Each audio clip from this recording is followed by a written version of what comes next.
Good morning, sports fans, and welcome to another edition of NDB Media's Sports Talk with the Guys, home of the Monday morning quarterbacks on Saturday. Yes, it's that time. Hide your kitty cats, hide your children. We are trolling the digital airwaves, and we are let loose. Release the Kraken! It has been released. So has the Kraken, but that's neither here nor there. Ladies and gentlemen, good morning. It is Saturday morning. It is 6:01 a.m. on the Pacific Coast. I got to tell you, it's exciting right now because I'm awake. I'm happy. I'm here. I'm shocked. But you know what? It's all good in the hood, as they say. Good morning, one and all. And I think I already said it about 40 times already, but I'm the scorekeeper. Scorekeeper. Or scorekeeper. That's the name right there, so you can check it out.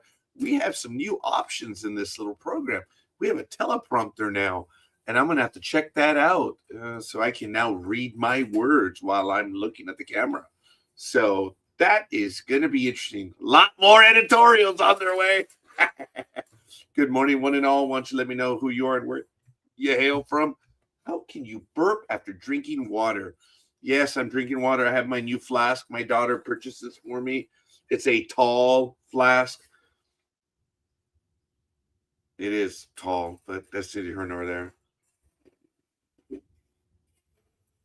So my first thought after she purchased this for me was, how much did this cost me? Oh, I'm sorry. What a jerk. But yes, I'm in jerk mode this morning. And we're going to get a lot going on right now. I have a lot to go over, and maybe I shouldn't be as happy as I am because there's been in the sports world, there's been a death in the family right here in Southern California. News broke late in the afternoon yesterday that a Los Angeles Angels legend, World Series champion Garrett Anderson, someone who I essentially grew up with and who's younger than myself, passed away at age 53.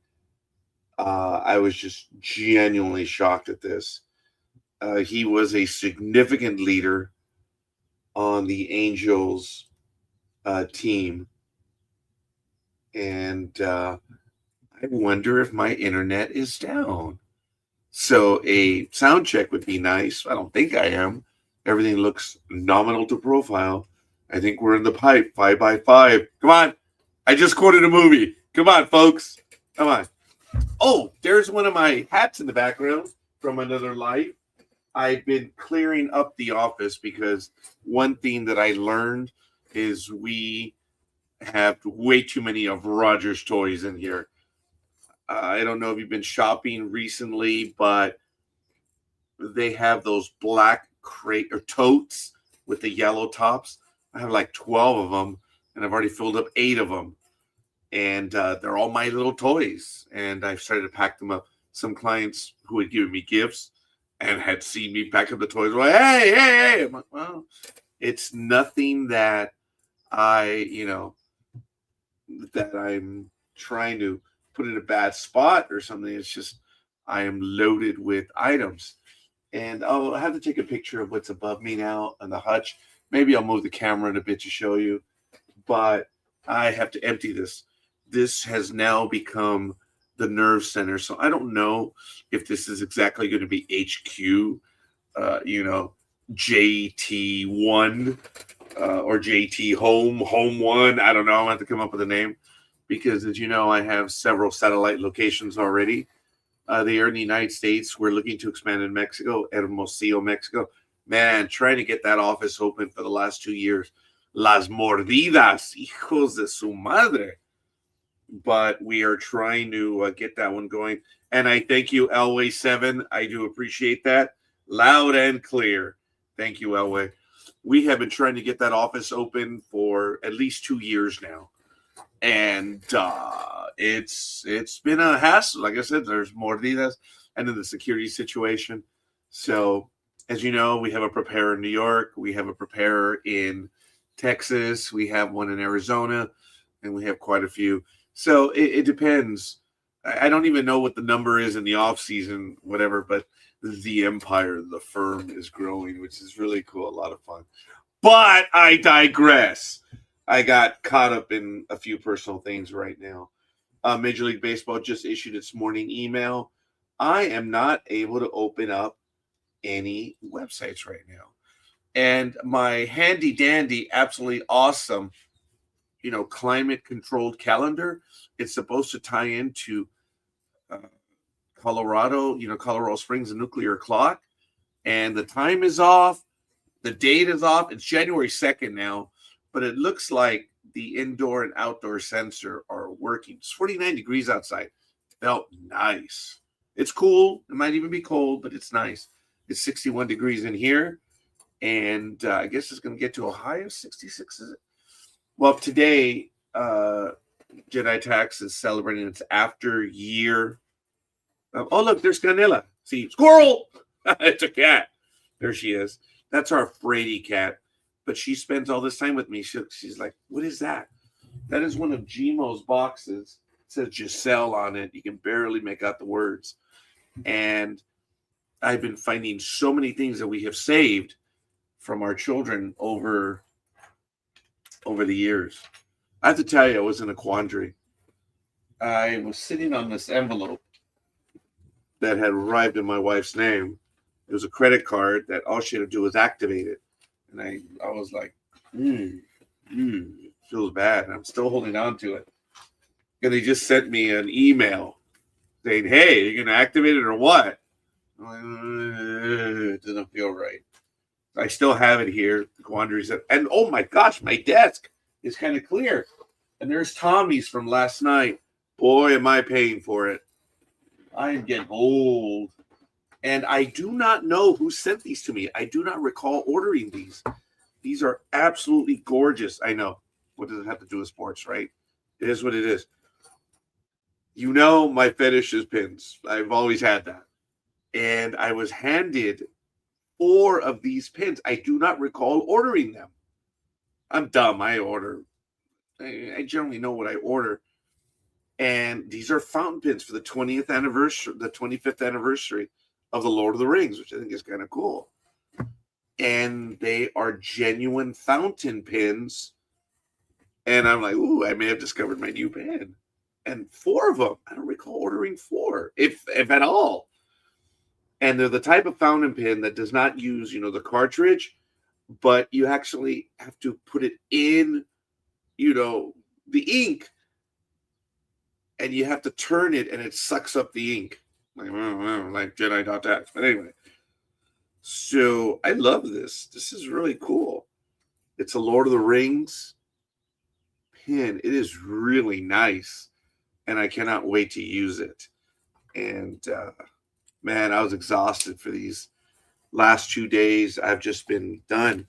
We were closed on April 15th, effectively. Extensions only out the door, and it was manageable. We were in a lot better situation, breaking records. I added probably 25% growth. It's exponential. So I know, I'm just happy. I still have to go over all the numbers, but we're really happy at what has happened this year. There's Canela. There she is. She stopped. Come on. The cats recognize that whistle, and they come running. It doesn't matter where they are. But I do apologize, folks. I had been trying to get that link open.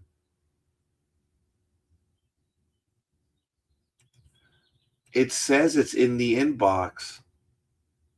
I don't know why, but I'm having issues. What a shock, right? So let's see if we can get the regular stuff going right now. I know I'm a bit behind in what I do, but hey, it is what it is, right? Let's get some of them going right now. And ladies and gentlemen, right now it is 52 degrees, even though it says it's 49 outside. It's going to get to a high of 84. Ooh. So I might already be in my summer wear already. So it's all good. The wind is heading to the south, 2 miles per hour out of the north. And yes, Fandango just sent me an email to buy my tickets for The Mandalorian and Grogu. We already have it. Gmo and I are going to go on Thursday night at 8:30 over here in Laverne. The reclining seats. Oh, we just absolutely love them. Maybe should have gone to West Covina. That's all brand new, and the leather seats and you never know. But anyway, air quality is 36. It's good. Pressure is stable at 29.95 inches. Visibility is at 9 miles. Sunrise is at 6:16 in about 4 to 5 minutes. Humidity is at 68 degrees. Dew point's at 42 degrees. UV index, duh. That's where you get the duh in the name right there. See, duh. DA is always representative of duh. UV index, you just recognize what things are in life. Moon phase is waxing crescent. I am duh scorekeeper. And sunset is at 7:24 p.m. today. Taking a look at events that have happened on April 18th in the world of sports. I thought, it didn't set correctly. Yeah, there we are. Oh, it won't even give me another thing, another tab to use. On this day in 1991, John Stockton breaks his own NBA season assist record at 1,136. In 1999, Wayne Gretzky plays his last game in the NHL as the Rangers lose 2-1 to the Pittsburgh Penguins. And finally, on this day in 2014, Marco Van Basten is announced to replace Dick Advocaat as the manager of the AZ Alkmaar at the start of the 2014-2015 season. I have to breathe because the big dog is here. Good morning, big dog. Greetings and salutations, my good man. I'm here. Are you? I'm here. You don't have a beard anymore, though. You shaved. I entered the last week because I didn't want to do the woe is me, sackcloth, and all that stuff. I had to have a good disposition. And when you have dreams of founding a new colony, a new civilization, then you wake up and you're scratching like, oh God, I think someone's living there. It's time to let it go. So when I was like Bender when he had the little civilization and, everything comes to an end. It's like when you feel things, it's like it's time to go. So yeah, I did that. I did that on my own. I used to go to have my face shaved, I guess, and I did it on my own. I was a big boy. Wow.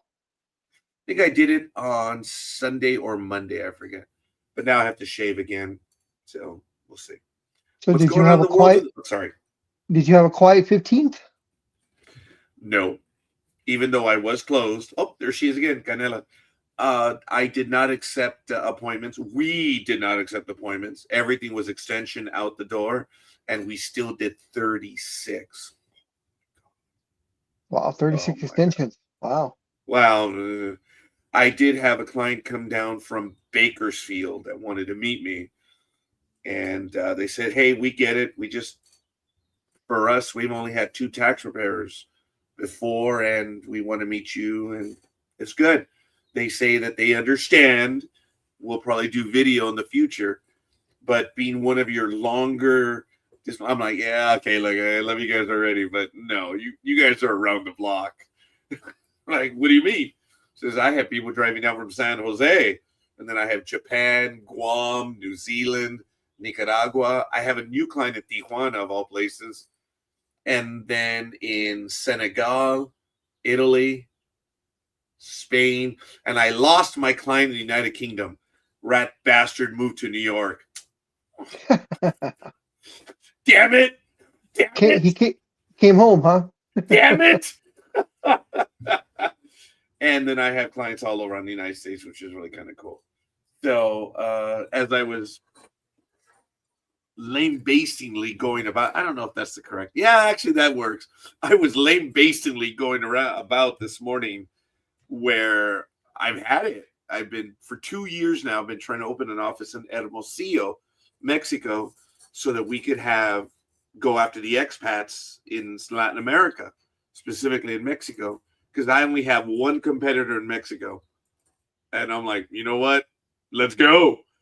And that is a target-rich environment, but that's actually not appropriate right now with the situation down there. But the mordidas are costing, dude. I have spent more on mordidas than I have for lunch. Oh, Really? and a client enjoyed oak. I think they were trying to say in Oakdale, but I don't know. Uh, And a yeah, client she enjoyed. probably just woke up. Yeah, yeah. Good morning, young lady. Good morning, one and all. And thank you as I do go on babbling as I am. Oh, I would Oh, like to what? buy the large Darth Vader I gifted you. Oh, no, no, no, no. That's not going.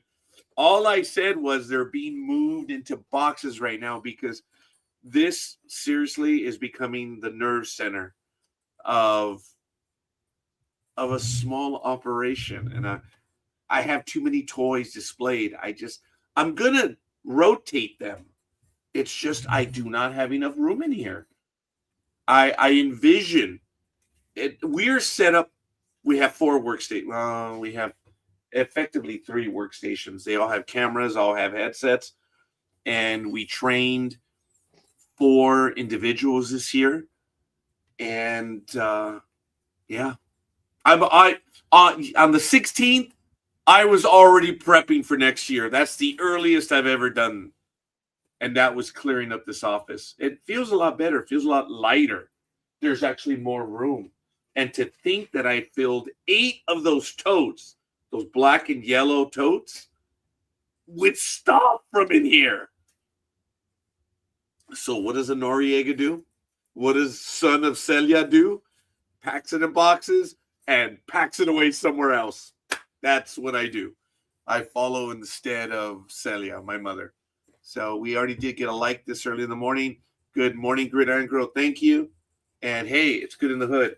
Big Dog, did you hear the passing? I briefly went over it, but I'm all over the place. Of the Angel left fielder, Garrett Garrett Anderson. Anderson. Yeah. I was so surprised by that. That was I a shocker. yeah, but I've noticed I know I'm going by feeling. I have no statistics on this whatsoever. What a shock. But black players die younger than any other, in my humble opinion. And it's just sad that that's the case. And I remember, and now I'm going off course again, that when a retiree, I was always humbled as my coworkers would come up to me to choose which option in the retirement option they would take. I'm not going to get into any other detail other than to say I remember telling them, young man, take the most money that you can get now. And unfortunately, I was right. He did not live 6, 7 years in retirement. And I was always saddened by that. It's not that I got it right. It's just many people in my life have gone young. And like Garrett Anderson, I saw that guy play a lot. Yeah. And he was a good guy. In the year that the Angels won the World Series, he was their big man. He had 123 RBIs that year. It's huge. He had power, but he was a Wally Joyner type player, and everyone who's an Angel fan knows he's just a good hitter. Wally Joyner was just a line drive hitter. He wasn't a home run hitter, even though he had, I think it was 22.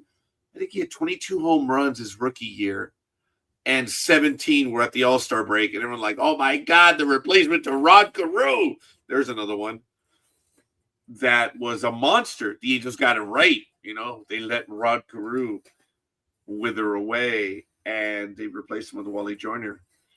And Wally World. Yep. He That was a went fun to New time. York. Oh, hell yeah. He went to New York, and there was a switchblade found not far from first base. An open switchblade. Those are Yankee fans for you. They're the dumbass fans. And they've now been replaced with Dodger fans. It's all cyclical, folks. It's all cyclical. Yeah, Garrett was only 53, died of a heart attack. Oh, okay. That was from his wife, Teresa. She told ESPN, I guess yesterday. Played 17 seasons, 15 of them with the Angels. Yes. course, they were the California Angels at the time when he first got drafted in 1994. Says he finished fourth in the AL MVP voting during his 2002 championship season. He finished He's a three-time All-Star, including MVP and home run derby champion in 2003. Yeah. And he served as a television analyst for the Angels broadcast after his playing career. Says that he holds Angels records, including games played 2013, total bases 3,743, extra base hits 796, 489 doubles, and 8 grand slams, and also in RBIs 1,292. He is also second to runs scored at 1,024. He hit 272 home runs, which is third on the franchise history list between the two fishes, trout and salmon. Mm-hmm. Yeah. I knew he played almost every day in and out, and it was great. I thought it was a bit lackadaisical, but no, he was just solid. It was just his way. He was the Jim Edmonds guy that survived, because he and Jim Edmonds, you could compare them as the same attitude. They look lackadaisical out there, and they're not. But yeah, Angel fans, you missed him in St. Louis. But anyway, good morning, SNJ. What's up? Working in the yard. Hope you're feeling better, man. Yes, and if you're working in the yard, that is a big deal. So I was out and about yesterday, and when I get back, I was mad. I'm scorekeeper, ADHD, whatever, super blah blah blah. Was mad because I walked into the backyard and the green trash receptacle was brimming, and it was over. I'm like, we're not like everyone else in the neighborhood. And the gardener had come by and had jammed a lot of stuff in there. And I was agitated because I'm like, well, we're not like everyone else, where our trash is at the level required. It is never over. Are you saying you had the backyard Serengeti mode? I don't know where he got all that material from, because he's been maintaining it, and it hasn't been Serengeti since the first week of February, when a client came over and he says, "Shit, dude, this gotta go." A client paid for my yard to be done. That's bad. Yes, it is a big loss. And yes, I did have that. And there's the new kid on the block. Look, she stays by me for being a fraidy cat. I love that little cat, Canela Cinnamon. And she's right there. And I already fed them this morning, so they're doing very well. But yes, it is a big loss in baseball. It is the leading story in the Major League Baseball news this morning. Last night, the Angels honored, and of all things, I was dying to go to the game yesterday. I probably would have gotten in a shouting match with a Padres player, but history does not always repeat itself. But I wanted to go yesterday, and I did not go. And there were actually decent tickets in section 103. They were giving out a hockey jersey. So I kind of wanted to get that. I already purchased tickets for May 1st, where they're giving out the bomber jackets, and they're facing the Mets. So I'm looking forward to seeing what that's going to be. They sell for about $70. So, they're probably the paper thin ones. So you're going to go see Tanya's favorite team? Yes. And go ahead, say it again. Tanya. Young lady was hit by someone. I saw that. Yes. She wasn't hurt. The person was trying to deny it, and Tanya chased him down. That person 8 down. blocks. Yeah. And I don't know if you read any of the comments, but I No. I told her, of course, I'm glad you're okay. And then I looked at the picture again. I said, "Oh, I see they're from New Jersey. Figures." Oh, maybe I did see that one. I didn't know that was yours. I spend very little time on Facebook now. It's just, I guess I have different priorities, and it's not trying to be derisive. It's just, I don't. People come up to me and tell me, "Hey, so what do you think about this?" I'm like, "Huh? What? What? What's going on?" And I usually have an eye on, or a finger on the pulse, and I don't know what is going on right now in the world and things around me. And that's because of deliberate choices I'm making. I'm hoping to return to the land of the internet, where nothing happens. No, there are only ones and zeros, folks. I love it when people say, "Oh my God, the internet's in an uproar." It's a 1 and a 0. How can that be in an uproar? I love it when they say, "Oh my God, everyone's going great." Yeah, whatever. Merry Christmas. I walk outside, my cat's still there, my car's out there. Yeah, the internet's in an uproar. Whatever. You mean the fleet? But okay. I appreciate that, big dog, but that is an exaggeration. Yeah. Oh, Okay. look at that. Look at that. It only took it 3 hours to respond. What's up, Gig? Damn. Come on. Come on, join us. Yeah, I actually shaved myself, but this is already 5 days, guys. So I'm actually looking for two things today. I'm looking for a brand new razor, so I'm gonna look at the James Bond movies with Pierce Brosnan, and I'm gonna see what he shaves with, because it's Pierce Brosnan, baby. Yeah, I'd love to have the Omega watch that he wore, but some things are just a little bit beyond us. Boy, he got screwed. He got screwed over so bad by ABC. Oh, yes. And eventually even the Broccoli family that was the producers of the James Bond thing. Just for men, baby. LOL. Yep. ABC did him wrong, and that was so sad. They were bastards. They really were bastards. Yep. I mean, he goes up with literally an opportunity of a lifetime. Yeah. And they're like, "No, we're not going to let you out. We're going ahead with with the next season." And then halfway through the season, they're like, "Oh, canceled. Sorry." After Timothy Dalton had effectively killed the series, and it's not that he's a bad actor, it's just they were bad movies, unfortunately. Yep. And folks, I know there are people that actually enjoy those two movies. One of my siblings is a James Bond fan, shocked the hell out of me. So I purchased the James Bond Blu-ray or DVD set, the one that had like all the movies, collection, except for maybe the last two. Okay. And I didn't realize that she was a James Bond fan, so I was like, well, I got the digital versions. Hey, Merry Christmas. Here's the box set. It was a nice box set. It was the one that was selling for like $179. And I happened to scan it at Costco. It was like $69. I'm like, oh, well, I'm not going to get any other way, so I might as well pay for it. So it was only $69.99, and I bought it at Costco. So, yes, we have. Thank you. I'm glad you're paying attention. We have.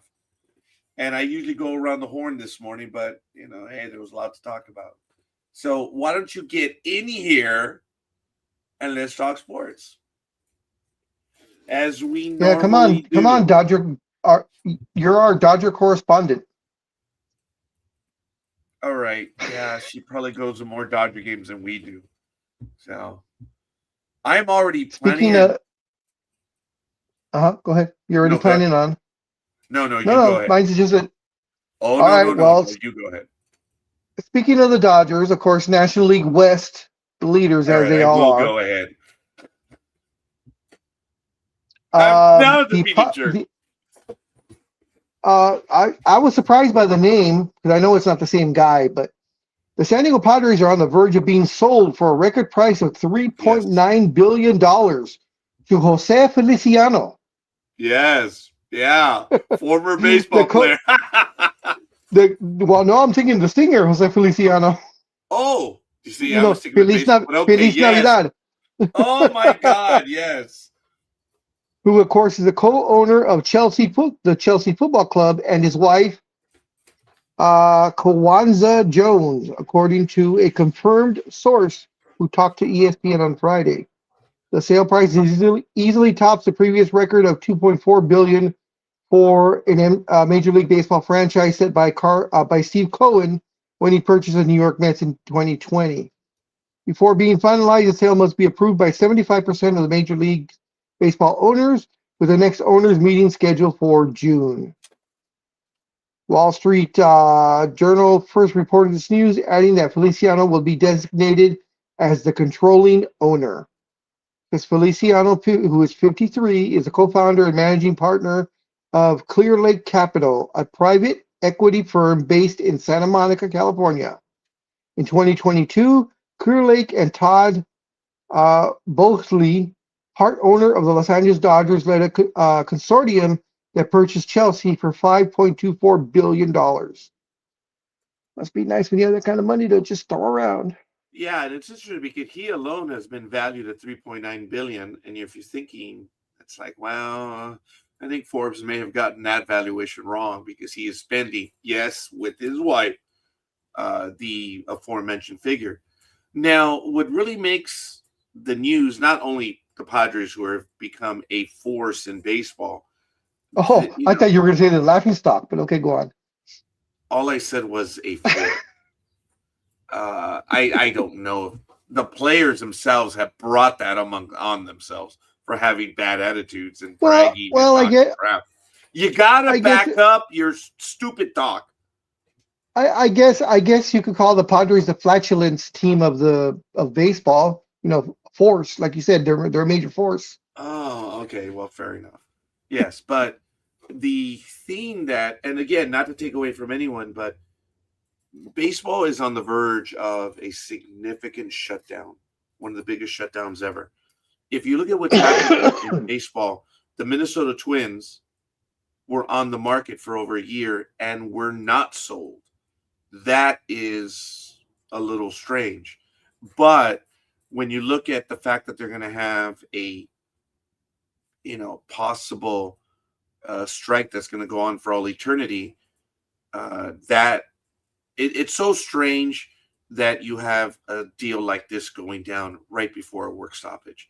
There are a lot of people that have said, this is like, oh my God, no one does this before a work stoppage. Well, guess what, kids? It's just like Sully said. It's unprecedented until it happens. There you go. A double bird strike? A double bird strike? Well, that's unprecedented. Yeah, till it happens. So, and now a Major League Baseball team sold just before a major work stoppage. Go figure. So, the Players Association has been alleging for some time that there is no need for a salary cap, which is what it looks like the owners have been trying to put in place. There will be a minimum and there will be a maximum.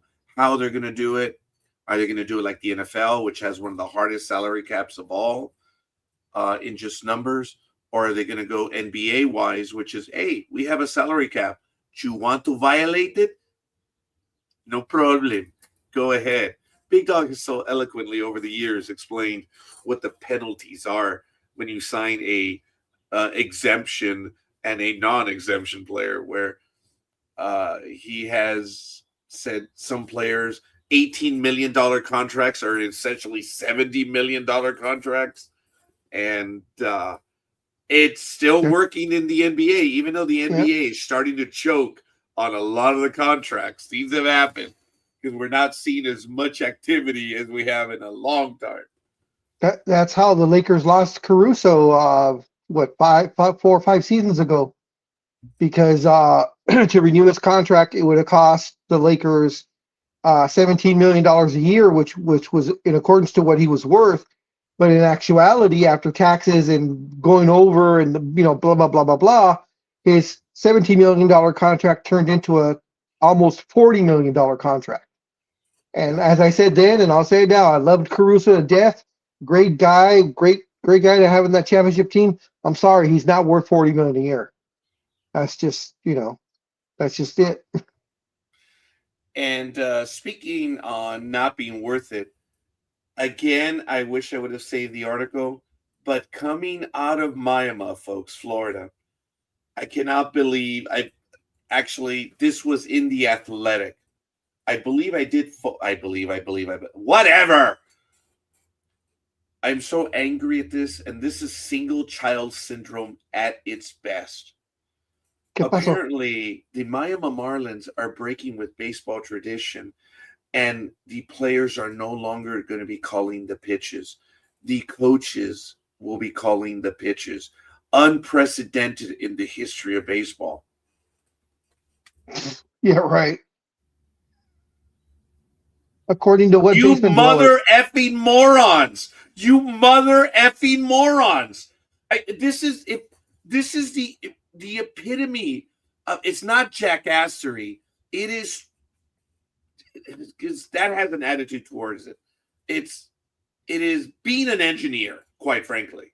It's being an engineer because just because you did the calculation, you think you're a god, doesn't mean that there aren't other gods. I mean, the Lords of Cobalt, for God's sakes. But anyway, guys, do your homework. Do some. I cannot believe the editor authorized that story that Miami is doing so well this year because the coaches are calling the pitches now. Joe Torre called every pitch. La Russa called every pitch. I don't know if Lasorda did because, in between naps, it's a little difficult to transmit your stuff. But I think Lasorda called the pitches too. There were select pitchers that called their own. That's always happened. Yeah, though that was but that was the upper echelon of pitchers though that were able to call their own pitches. And we knew who did. And this whole jackassery that's coming out of, and it may not have been the Athletic, and I apologize because usually they come up with some good stuff. So I am sorry, the Athletic, but for some Maybe it was reason, Bleacher Report and going back to their old ways.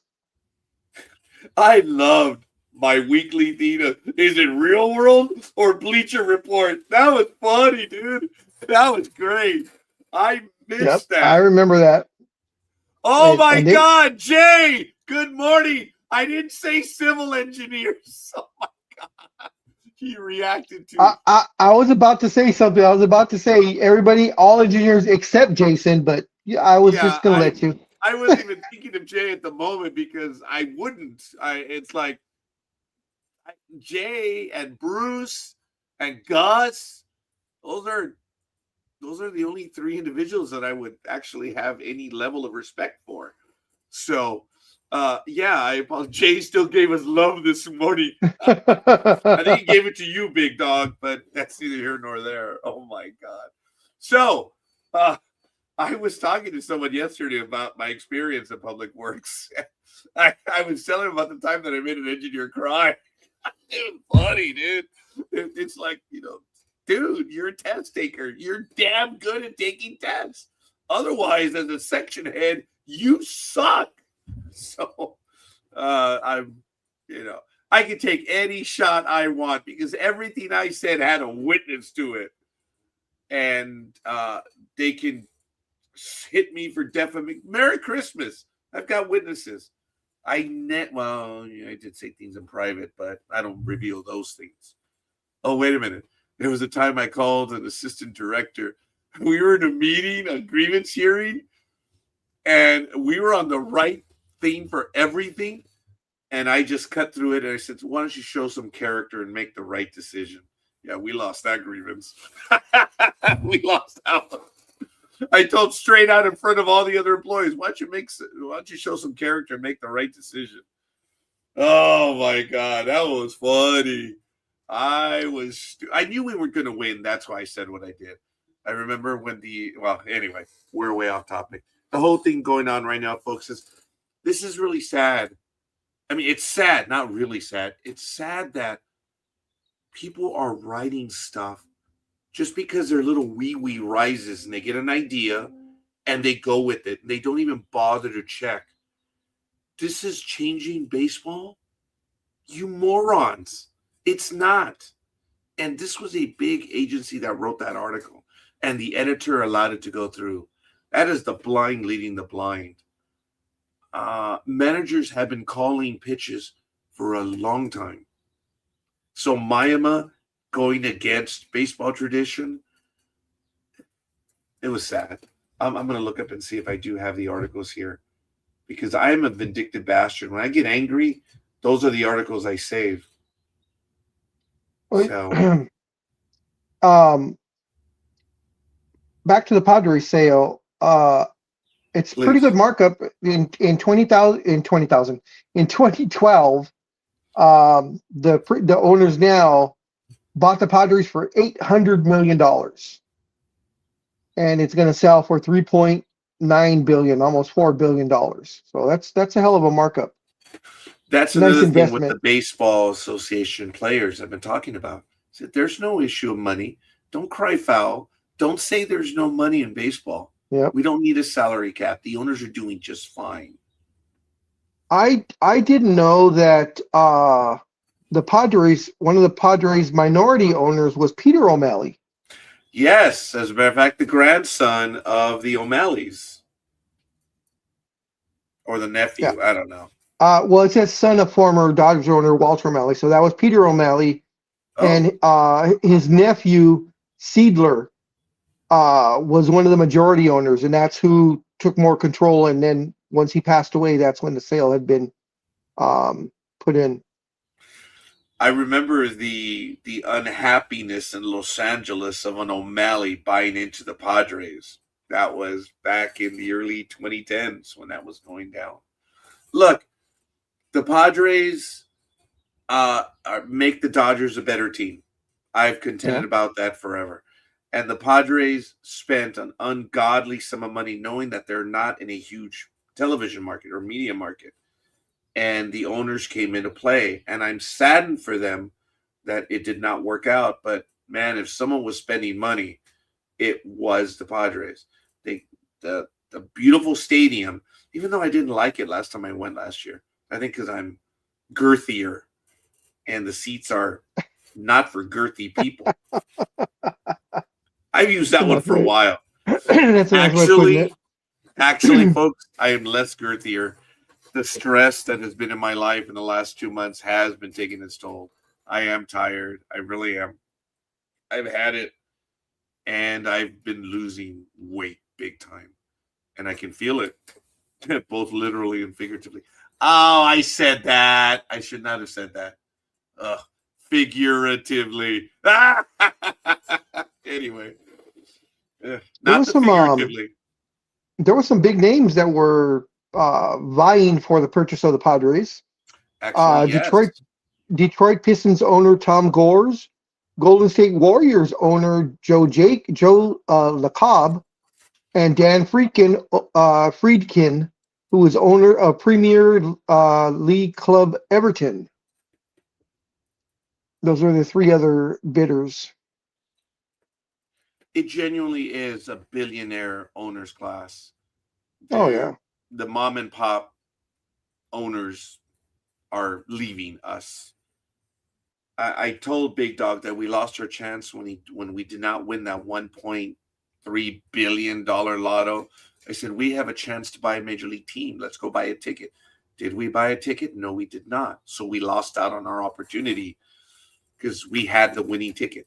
We could have bought several or purchased. That still doesn't change the fact that you put in actual all cash bid in for the Los Angeles Dodgers. Okay, we put in an all. NDB Media was the first one to put in an all cash offer. We said, we'll assume the debt, we'll assume everything, but we'll give you cash, and we'll even throw in a Carl's Jr. Meals for the entire organization. We were up to $18,000. Now, when Paramount went on the block, a lot of people laughed at us, but we had a $1 million all cash offer for Paramount Pictures. And we were laughed out by a lot of people. You have no business. You mind your own business. We put up the $1 million and we were quickly ignored. Because I think they sold for how many trillions? Yeah, no kidding. It was a few $billion. Just a few. But Oh, again, we were one of the first ones that put up on. We were the only all cash offer. Since you go to Angel Games, I don't know if you've noticed one of the newest vendors that are there at Angels Games this season. I don't know if you've been to a game this season yet. No. There's a vendor there that brings back the nostalgia of Los Angeles, and that is and the vendor is the former I guess you would say boss of myself and Scorekeeper, and Thrifty Ice Cream is back. No. And they will have a little cart, I guess, few carts placed strategically around the stadium where you can buy your Thrifty Ice Cream at all home games this season. Oh my God. You know what? Look, the Angels executives must have gone to Seattle. I'm telling you, folks, the Seattle concourse is one of the best concourses anywhere. Because on the side of the concourse, the building itself, you have the regular food, fare, whatever it is. But on the inside of the concourse, you have the little stands which are offering everything. I'm not talking about the little popcorn stands because they exist, but you can walk around the entire concourse of Seattle Stadium, and wow, you name it, it's there, and it's absolutely awesome.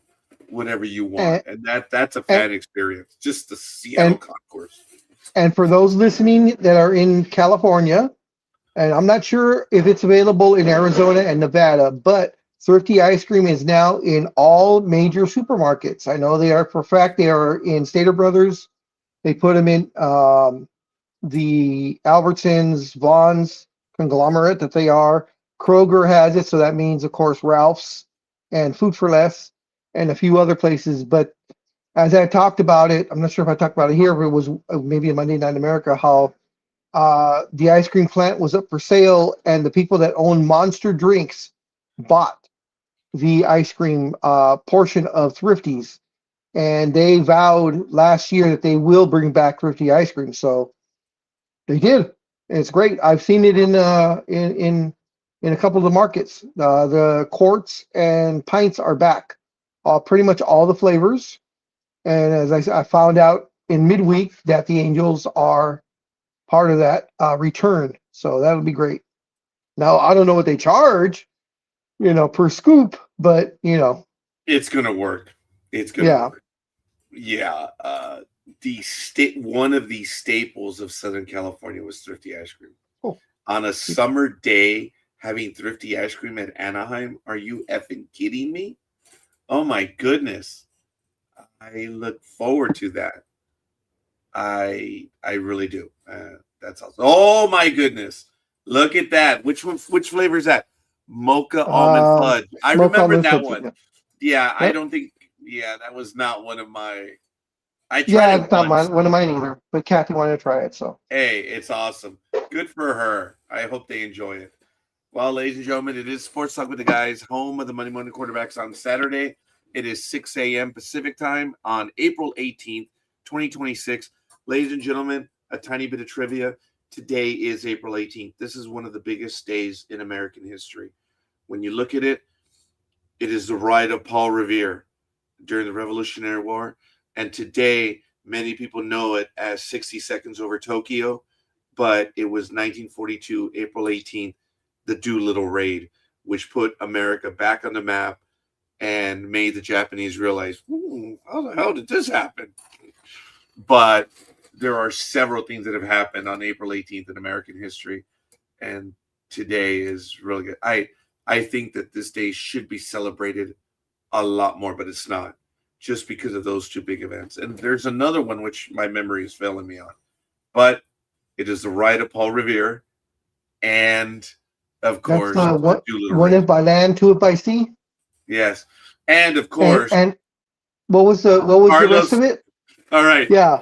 Rick Berman, as you know, on ESPN, was one of the best characters because he was like, he heard, and it was on the Dodgers of all things. He heard the nickname that the players had for a particular player. It was like big guy or tall guy. And it was like, or it was like the last name was Moon, so they called him Mooney. It's like, you effing, he didn't say that. It's like, you illiterate, jackastic effing morons. Can't you be any more creative than that? So he started giving everyone nicknames. The easiest one of all, George, Taco Bell, Dave, no man is an eland. I mean, it was really good and how he was creative. Carlos Baerga was one of his difficult ones. And he finally, thank you, Big Dog. I loved it when he debuted. He says, Carlos, 1 is by land, 2 is by sea, 3 is by Baerga. That was absolutely awesome. Died laughing. It was cool, man. All the nicknames that he had for the players. And there was a time when each player was waiting for their nickname from Chris Berman. And they were so cool, dude. It's just, he said, a return to the day of baseball when they had nicknames that were colorful. So, yep. Oh man. And at that time, those baseball players knew they had made it when he gave them a nickname. Yeah. Because that meant they were relevant enough to catch his eye. So yes. I miss Chris Berman. I mean, it was obvious that man loved sports because he wasn't only baseball. But he was big in building ESPN. Chris Berman nicknames list. Oh my gosh. Nickname list. Oh, baby. And he did this for anyone, NFL stars to MLB. All right, folks, here we go. Oh, that's funny because I have a story about this guy. Scott Supercalifragilisticexpialidocious. That's funny. Greg Mathematics. Albert Winnie the Pooh Holes. That's pretty good. I like those. So what was Sosa. What was Maddox again? Greg Mathematics. Now, do you like that better, or do you like him known as a professor? He was both. I just like mathematics. Yeah. That was really good. Raleigh Chicken Fingers, Ahmad A Christmas Carol, Todd Highway to Helton, Moises Skip to. I remember this one. Moises Skip to Malou. That was pretty good. Jeff Brown Paper Bag. Well, that was funny, man. Oh my God. He had Al What Me Worry Newman. That's the one from Mad Magazine. But he had so many. Here's, of all places, Bleacher Report. 20 nicknames. So I have to agree to it. They call this the 20 best nicknames of all time. And this was back in 2010. So let's do it, folks. Let's go when Bleacher Report was pretty much worthless. So let's check it out. No shit. No kidding. Yeah. 20 best. Harold Growing Baines. Daryl Strawberry Shortcake. Okay. Mike Pepperoni Piazza. Okay. Jeff Philadelphia Feagles.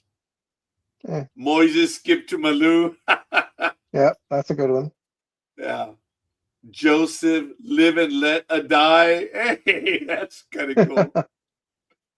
Raleigh Chicken Fingers. Yes. Chuck New Kids on the Knobloch. That's a good one. Yeah. Matt Stump the Shab. All right. Yeah. Okay. Well, good for you.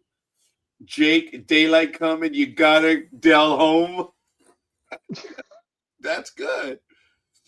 Sammy say it ain't Sosa. Todd Highway to Helton. Miguel, te how do they come? Te how do they fall?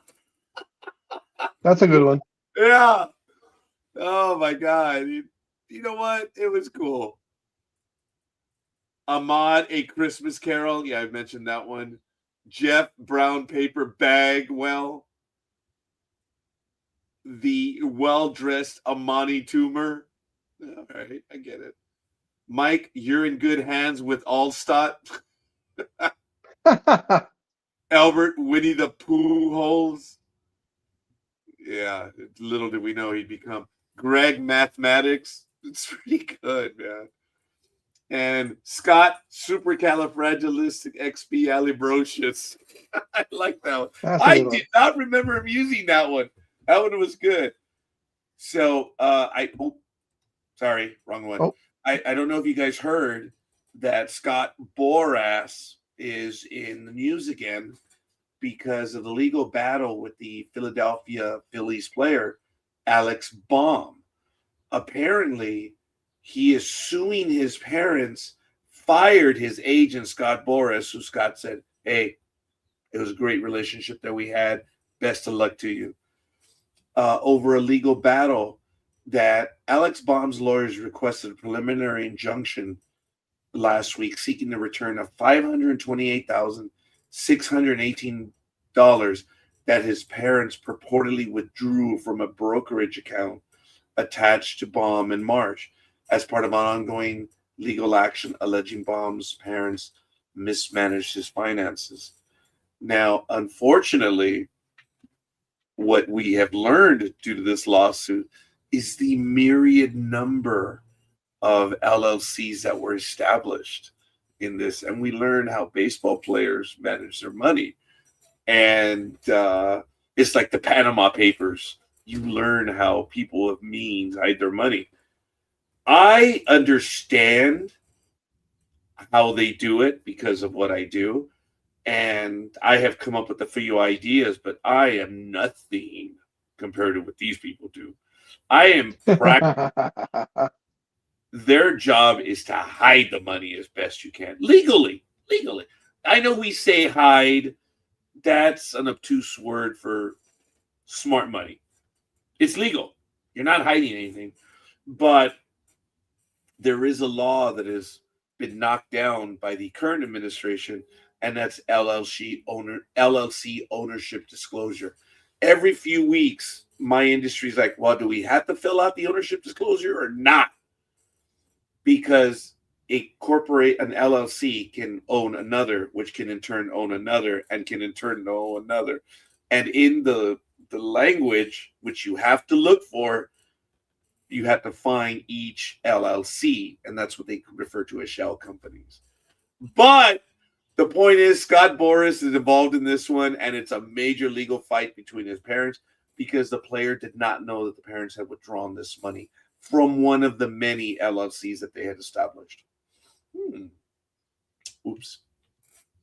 so he's kind of in a catch-22 because he wants his $500,000 back from one of the LLCs, but to get it back, he probably has to disclose all the LLCs. They did in the lawsuit. So, well, that's what I'm saying. So he's kind of like telling on himself, you know. Well, we are taking a negative slant on this. But yes, I am, because I'm thinking, okay, let's say he's again, as you said, hiding is the wrong word because it's done legally. He's circumventing the how to save on his taxes by establishing these LLCs. My whole thing is, if I have, let's say, $50 million in LLCs, and disclosing that might screw all that up, I might let that 500,000 go, which is only, like 10, 1% of what I own. Well, so, the player is on a $10 million contract with the Phillies right now. So if you look at the situation, the players immediately lose, because we've talked about this in the past, that most people don't know this, that there are a lot of agencies. Oh, I hit the shift button or the space button. I just learned a new key. The shift key. Ooh, that was nice. Okay, I just learned a new hotkey. So, uh, the average person, such as ourselves, who live in Los Angeles, do not have to file the same things that professional people do. Everyone has to get a piece of the pie. The city, the county, the state, as well as the federal government. So people of means, such as entertainers, they're really screwed. You need a cadre. You need an army of accountants to prepare one person's tax return. There's Yep. over 75 filings they have to do. That doesn't mean they play in all 50 states. It means they have over 75 filings from all the cities, the counties, everyone having to get their little piece of the Everybody pie. wants their hand out. Everybody has their hands out, going, okay, So I get 2, I get 3, I get 10% of 1% of 3% of 4%. You know. that the math does math, I think. So it is true. That's why California is engaging in legal action with the Shohei Ohtani. So I commented about it, I'm like, ooh, this is going to be interesting. Because the way I understand it, in effect, California has a good point, but these are kind of like options that people have to buy stock. You have the option, but did you actually take the option?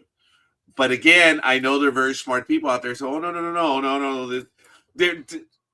I'm saying like an option so that people would see where I'm going with this. There's a contractual, like he will get the money.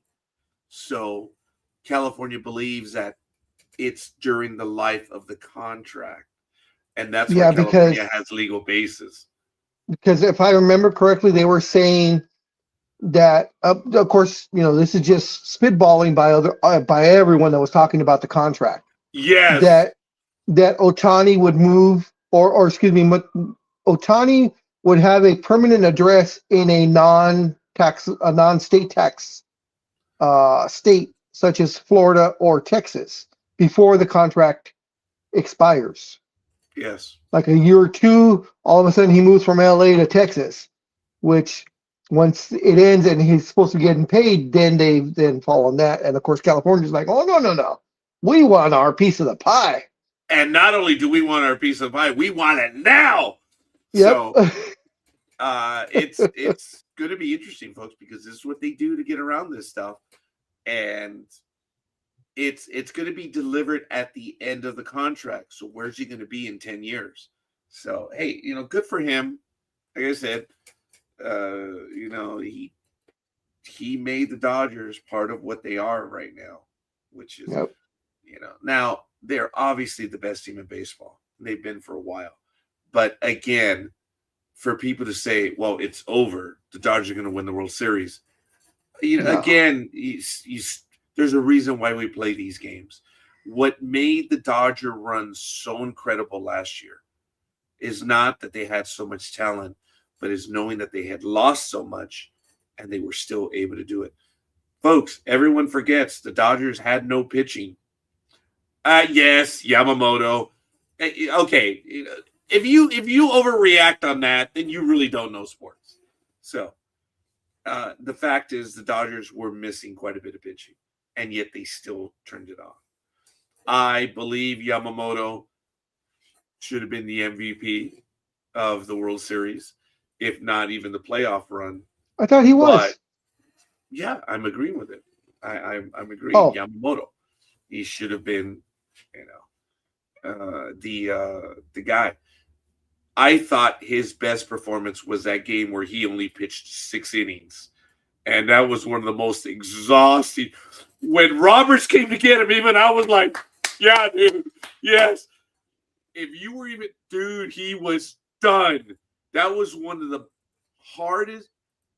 Oh my! He left it on the table. Yep, that's when I became a Yamamoto fan. Not the 9 games, not the 7. It was that 6-inning game. He put it on the table. He had just come off of 2 days rest? 2 days rest, Yes. 1 day rest? Yes. And that was after pitching the complete game. The guy was a throwback to an 80s pitcher. That guy would be Nolan Ryan, the way Nolan Ryan, would pitch, or some of the stories you hear about Ryan pitching, X amount of innings and then coming back 3 days later and pitching another 100 pitch game, like nothing. Look, is pitcher. I generally go to pitchers. That's my Ray Day train. I pitched it, Mr. Yamamoto. Wow. And he's coming back this year, and he seems to be just fine. And people are saying, Yep. oh, well, he has a rubber arm. No, he just knows his body and he knows what to do. It's when you throw 99 miles an hour each pitch, the human body wasn't designed for that. Yeah. Oh. I'm getting a text message from LA7 when it came to nicknames. 1978, Boston Red Sox versus New York Yankees. The Red Sox were winning 5-2. Mike Torres was on the mound, and I don't know if it was in the 8th or 9th inning, but Bucky Dent, who is not known for power, he was the Eckstein of the 70s and 80s, the Dave Eckstein, who showed me up in one of the most prolific failures of my life. Nah. Big Dog says, hey, bases loaded. Eckstein. I'm like, dude, my grandma has a bam. Oh shit. I couldn't even get the line out. I went to go see my nephew play yesterday, Noah and David. They were out in Covina. And dude, he's ruthless when they are talking about baseball and the way he is with his son. But anyway, I'm losing my train of thought on that one. Point is that I did go to a baseball game yesterday. It was a high school baseball game. And there she goes, Cinnamon. She's leaving. She's done. So, damn it. I was on two good trains of thought, and I lost them both. Ladies and gentlemen, 7:07 a.m. This is Sports Talk with the Guys. You were talking about the Yankees in Boston game. Oh, my God. Yes, thank you. Bucky Dent. Thank you. So the Boston is leading them, and this was one of the greatest collapses of all time. Boston, 1978, the Yankees were down 12 games on or about August 8th or 12th. This should not have happened, and Boston collapsed. So they had a one-game playoff. I'm going by just memory, folks. And Bucky Dent, the David Eckstein of his era, with runners on first and second or second and third, I don't know. Who cares? Mike Torres pitching fairly dominating game, throws a pitch that Bucky Dent lifts up into the air to left field, and it looks playable, and it clears the green monster.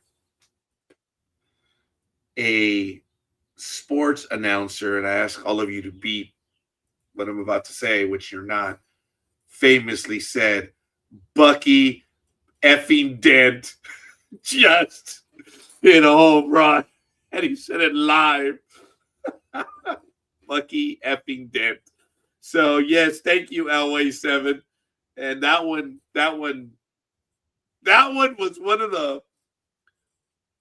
the impetus for Mr. Berman to come up with nicknames.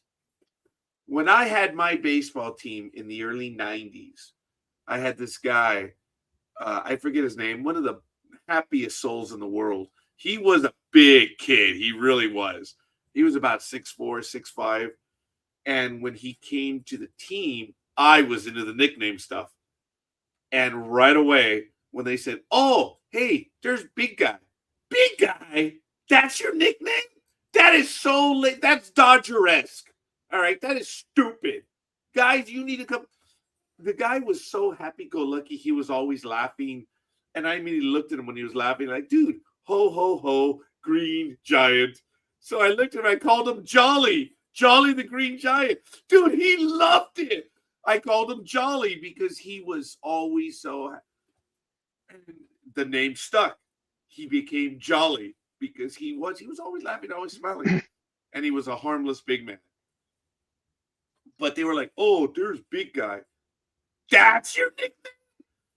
For once in my life, I was Chris Berman. On the spot, I came up with the nickname. Well, actually, as a matter of fact, at Public Works, I was Chris Berman every time I dealt with engineers. Yep. Yep. I had a lot of name for them. I just heard. And look, I have a family member who's autistic, so F all of you. So I already gave up the joke. I'll have to come back to it later. But I can say it.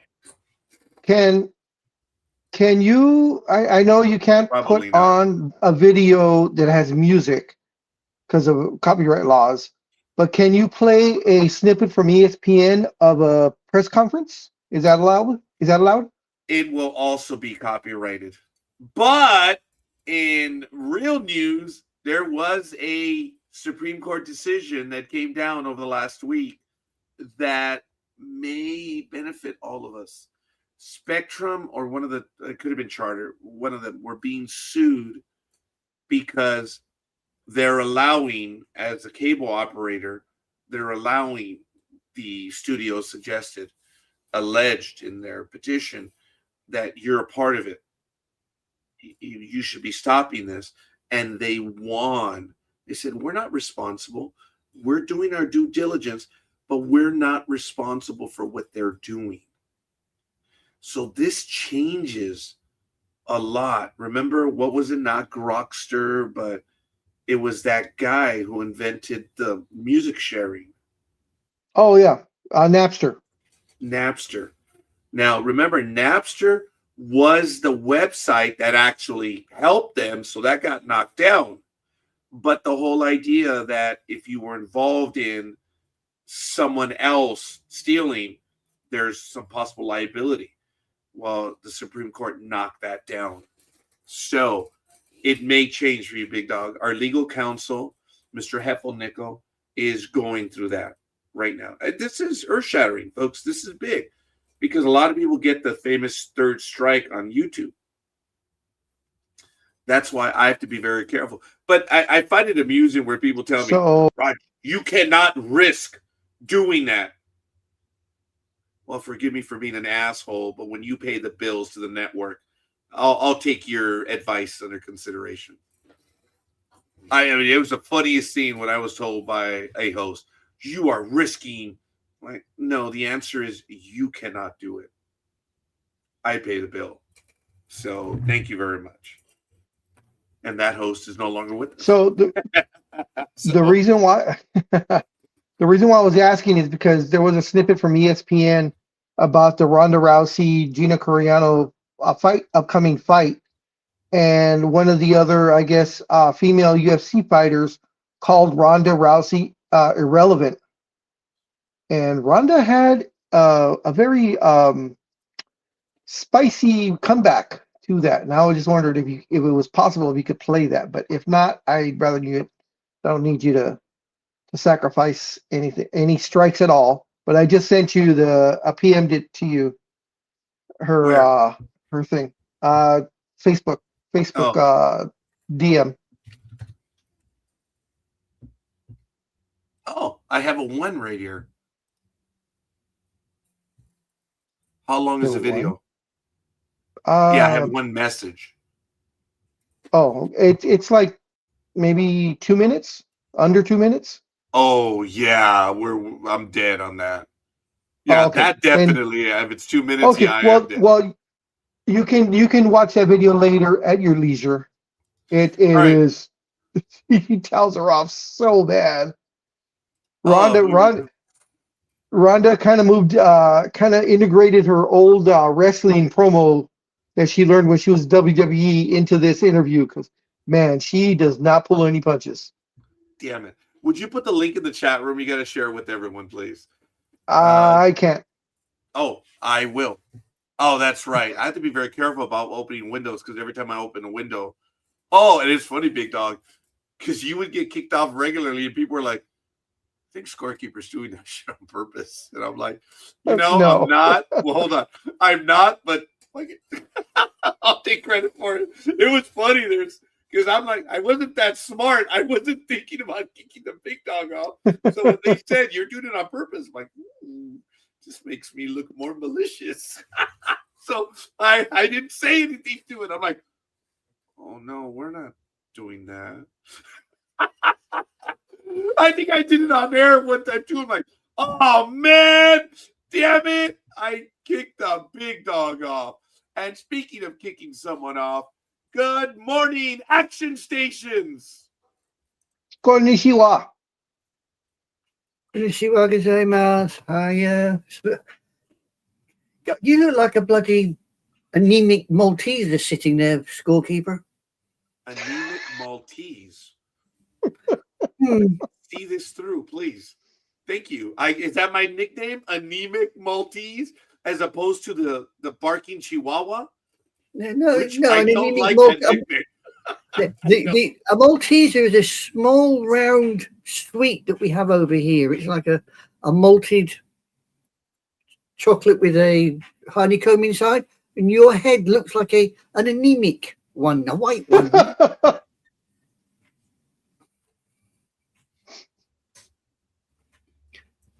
Oh, Yes, look! drink your He's got his knickers in a knot now, hasn't he? Oh dear, oh dear. Anime comes on, slugs him off, and he gets all upset. The bottleneck's going to go in a minute. You know. I am so happy that you're here, Anime Girl.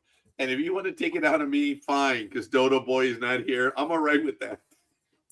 So, That's right. right. He's with his boss. He's with his boss right now. In Norlands, yes. Oh, forgive me a moment. I saw him yesterday with his picture with his brother, Tony. Oh, really? See, Yeah. I saw that. Yeah. Yeah. I asked Tony actually, said, is he a dodo as well? And does he feed the squirrels? And Tony said back, no, he's not a dodo. And Tony himself is the only squirrel whisperer. So there you go.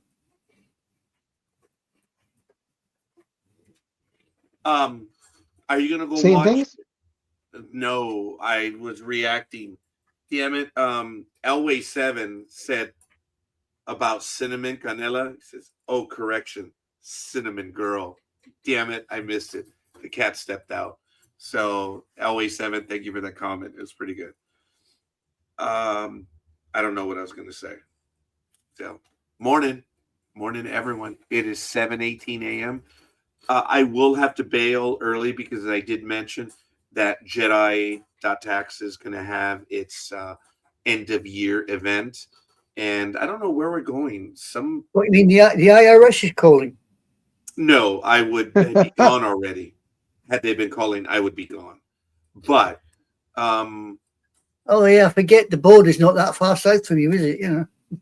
Hey, Speedy, open the gate. So anyway, it is our end of year, and we're going to have some restaurant in. Maybe I should text them. I don't know if they're awake yet. Hey, Mooch, where are we going today? Does the restaurant have a golden arch in front of it? Oh, golden M. Yeah, golden M. I don't know. It's an expensive restaurant apparently. Oh, it's got a golden one there. I don't know. It's like, I don't know if it's an Indian restaurant or. It's a long way to fly just for a lunch, you know. Look, it's the end of season tax write-off. Look, when I went to a coffee shop with one of my tax preparers yesterday, we had a meeting, and it's legitimate. I would joke with the big dog, but every time that we got together, we had a discussion. Oh. Thank you. Oh, you'll like that place. Never been there. So thank you, Mooch. It is a Brazilian steakhouse. Oh, so yes. That's the one where you flip over your little pamphlet thingy, green, and they'll bring you more meat. And then if you put it to the red side, then they stop bringing you the meat. Oh, but you should have at least, right? Yes, you should have at least about 5 to 7 different meat choices, and meat and chicken actually choices, and it's all you can eat. Do they let Good morning. Chihuahuas in there? I didn't hear you. Me? What was that? I said, do they let Chihuahuas into that place? They might have a no pets, restriction. Yeah, I sneak in. They leave the back door open for me. No, Big Dog is going to be joining the firm this year. I have big plans for the Big Dog. We are, my God, I've learned of so many different revenue streams this year that people are not doing. I'm like, oh my God, I'm taking advantage of them. And I'm bringing people with their skills aboard. Under which LLC will I be under? Actually, nothing yet. I do not have an LLC, surprisingly, but now knowing. Really? Wow. I put it off. I know that my goal was 2024 to activate the LLC, but knowing the circumstances of a certain situation, I thought it was a tad unbecoming to establish an LLC. Now I'm retired. I can do whatever the hell I want. So I have. It's not going to be a 2-person LLC. There's going to be a single person one. So, because if it's a 2-person, then becomes a partnership, and then you got all these other issues to deal with. Even with the mother, I'm sorry. Ooh, that was a Freudian slip. Even with the husband and a wife, that was definitely a Freudian slip. It still becomes a partnership, and it's a lot more difficult. Partnerships aren't that big of a deal. I avoid trusts like the plague. I know. You're telling me you have trust issues? Definitely. I definitely have trust issues. Thank you. I'm going to use that line. Don't ask us about trust because we have trust issues. I might use that one in a promo. Don't ask. I get asked tons of questions on trust. I'm like, I'm too old to learn that crap. There was someone recently, and I'm going to reveal some personal information. I'm not going to say who it was, but this young lady in January was very angry at me. She goes, oh, these last 13 years have been a facade, the care that you've exhibited towards me and all this. And you have to apologize for the way you treated me. I said, you're calling me that, you've got to stick up your ass right now, and you're saying that the affinity that I've had for you for the last 13 years is a facade. It's been fake. Girl, I don't have the rest of my life to make up for this, for this deranged meaning. And I was like, I ain't apologizing. I didn't do anything. Literally, didn't do a damn thing. But in this person's world, I had been lying to her for these last 13 years. So that was my response. Like, I don't have that much time left to make up for this if it were true. You ain't getting an apology out of me. Go blow yourself. So that was a response I had. Those that are in my personal circle know what it is and what was going on. So yes, Garrett Anderson, rest in peace. And yeah. So Big Dog, you're going to get the full court press this year about joining the firm. So, but I have some other stuff I want you to do. Okay. So anyway, the firm is going to be going out to a brunch today, not a dinner. It's because several people's schedules were in conflict. Wasn't mine, wasn't Mooch, but other people had conflicts, so they readily moved. It's like, I have no say in this whatsoever. Not a goddamn say. I just know you're going to Pasadena. What's that? I said, I just know you're going to Pasadena. Yeah, that's it. Look, all I know is that I'm going. That's it. So it was it's going to be fun. I'm looking forward to it. But it was a good year. I'm already doing the evaluations. It was a good year. I've broken records on the stuff that I've done, what the firm has done, and I've been experiencing 16 to 20% growth every year. I'm at 500 now. Holy crap.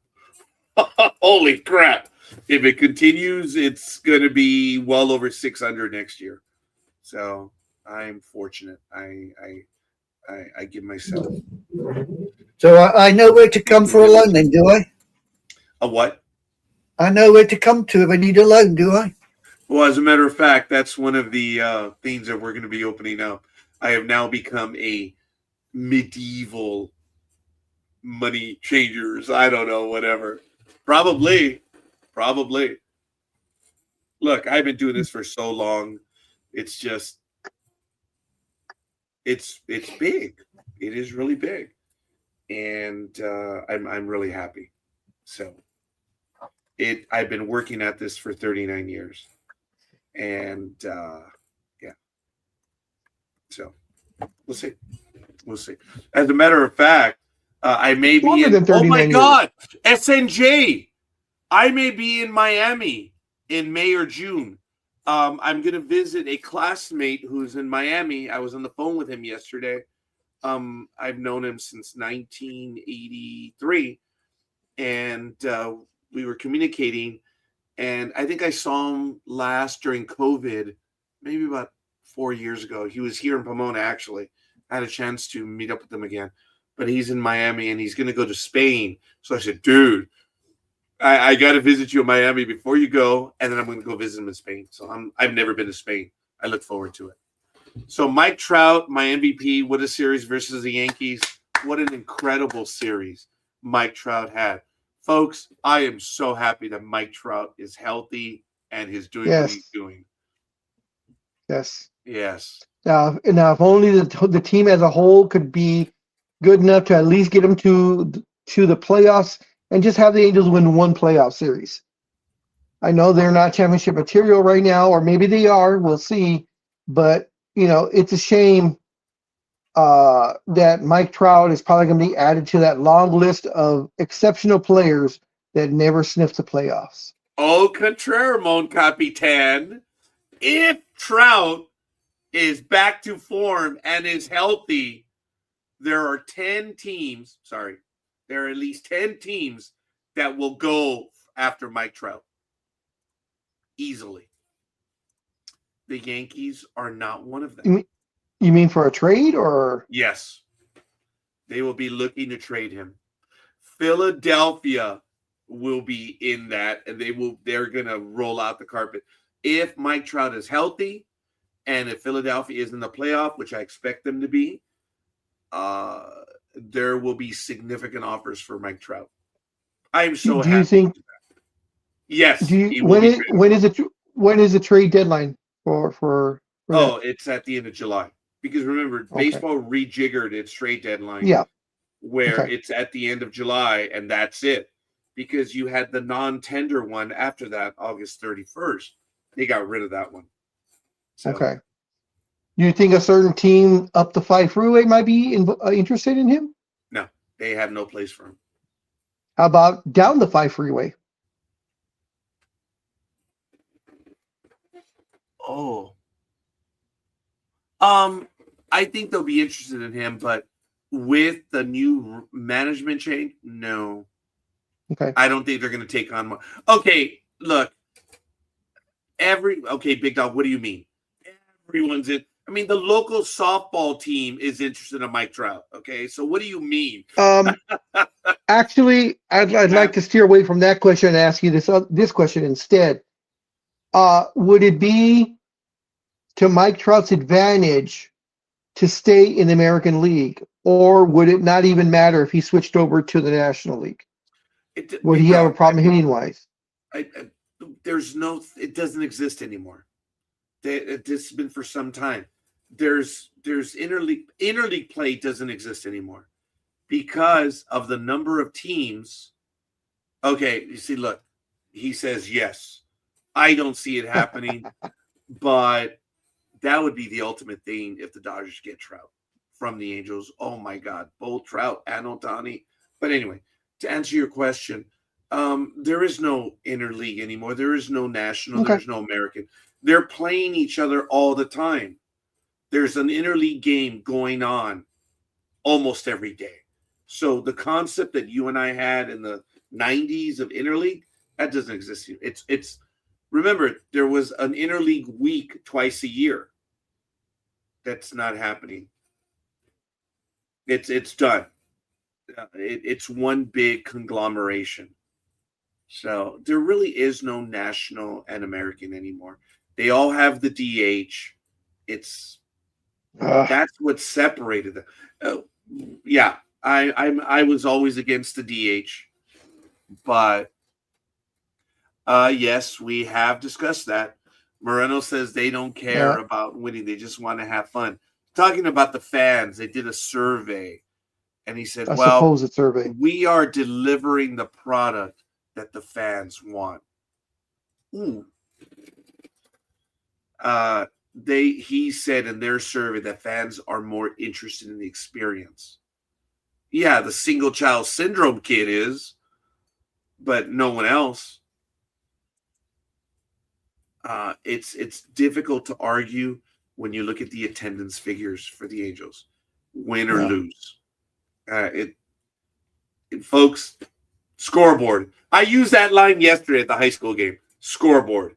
Now, I actually got into a tiff with the athletic director and the umpires because scorekeeper disagree with the umpires. No, never happened. Never happened. At the bottom of the fifth, with one run, they scored, or with one out, they scored 11 runs, and the Holy just shit. wanted to get. Oh yeah, it was 11-0. It was a blowout, and they said, "Well, the game was over." No. Well, it was 11. There's 10-run mercy rule. No. At the completion of 5 innings, then the mercy rule. Well, this is basically a walk-off. Okay, look, Sid, single child syndrome, athletic director of high school. I won't mention the high school, but I am actually writing a formal complaint to CIF because you look up CIF rules, which I did. It's not that difficult. The mercy rule takes effect at the completion of 5 innings. Oh, well, it's an official game. Mr. Athletic Director of No Name School, it doesn't say official game because that's at 5.5, jackass. But I didn't call him a jackass. I just said you have to play 5 complete innings for the official, and they finished it before the 5th inning was complete. So as this umpire has famously said in the past, I got paid, I'm going home. He actually called a game in the 4th inning in the past. That's against CIF rules. So this umpire is consistently doing that to let the kids play. I thought that's what Major League Baseball was doing. Let the kids play. Just because you're kicking the crap out of a team doesn't mean it should end. There are rules. What? CIF rules say at the completion of 5 innings. Doesn't say if Cole is winning or whatever. Go ahead, Big Dog. I was just wondering if the athletic director's name was Angel Hernandez. Oh, Big Dog. We have some comments in the chat room. Trout will go back to the East Coast. Short-term contract, either Mets or Yankees for the end of his career. Well, there's a problem. Yeah. He has that 12-year contract, which he's right in the middle of right now. Yep. The Mets will probably go after Trout. And the Phillies will go after Trout. And just add to the small payroll that the Mets have? Yeah, and, screw them. Okay, so what is this, Anime Girl? We're going to switch sports for a moment. What's going on, Anime Girl? It's just an article I was reading earlier. It's about Mr. Dak Prescott, who backs George Pickens. Apparently, the Cowboys quarterback is praising the new weapon but leaves the business decisions to the front office. The Cowboys continue to navigate a delicate off-season storyline balancing on-field optimism with off-field uncertainty surrounding wide receiver George Pickens. The center of it all is the franchise quarterback, Mr. Prescott, who offered a measured response when asking about his teammates' contract situation during a recent public appearance. So there you go. So this player is saying, Jorge, get on here so I can slap you hard. Jorge, you get have on here so I can slap you hard.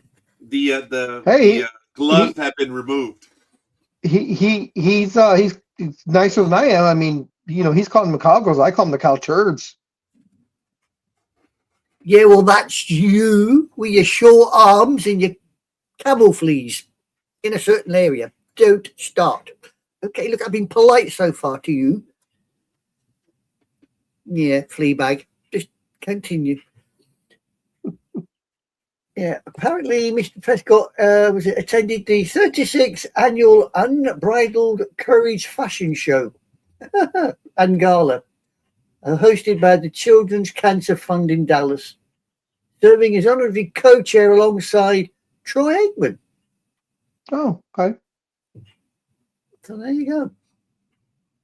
So the real winner was hosting the supposed winner, the pretend winner. Kind of. Okay, I'm going to put this on for a little while. We're going to show the comments on stage so you can see them. I don't have to keep showing them, but they're going to be on there for a little while. So there they are. Scorekeeper and Anime Girl and anyone else in the chat room, did you guys hear what the final tally for the Dodgers salary was for last year after penalties and luxury tax and so on and so forth? What was it? I believe it was about $410 million. Yeah, the Dodgers made money last year. Doesn't matter.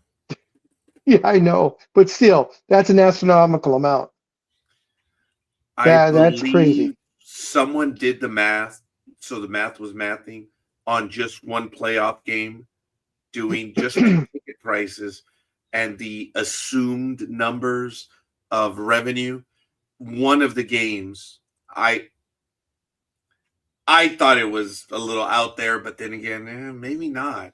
They pegged one of the playoff games at $70 million. I'm like, I don't know. Well, that sounds a little high.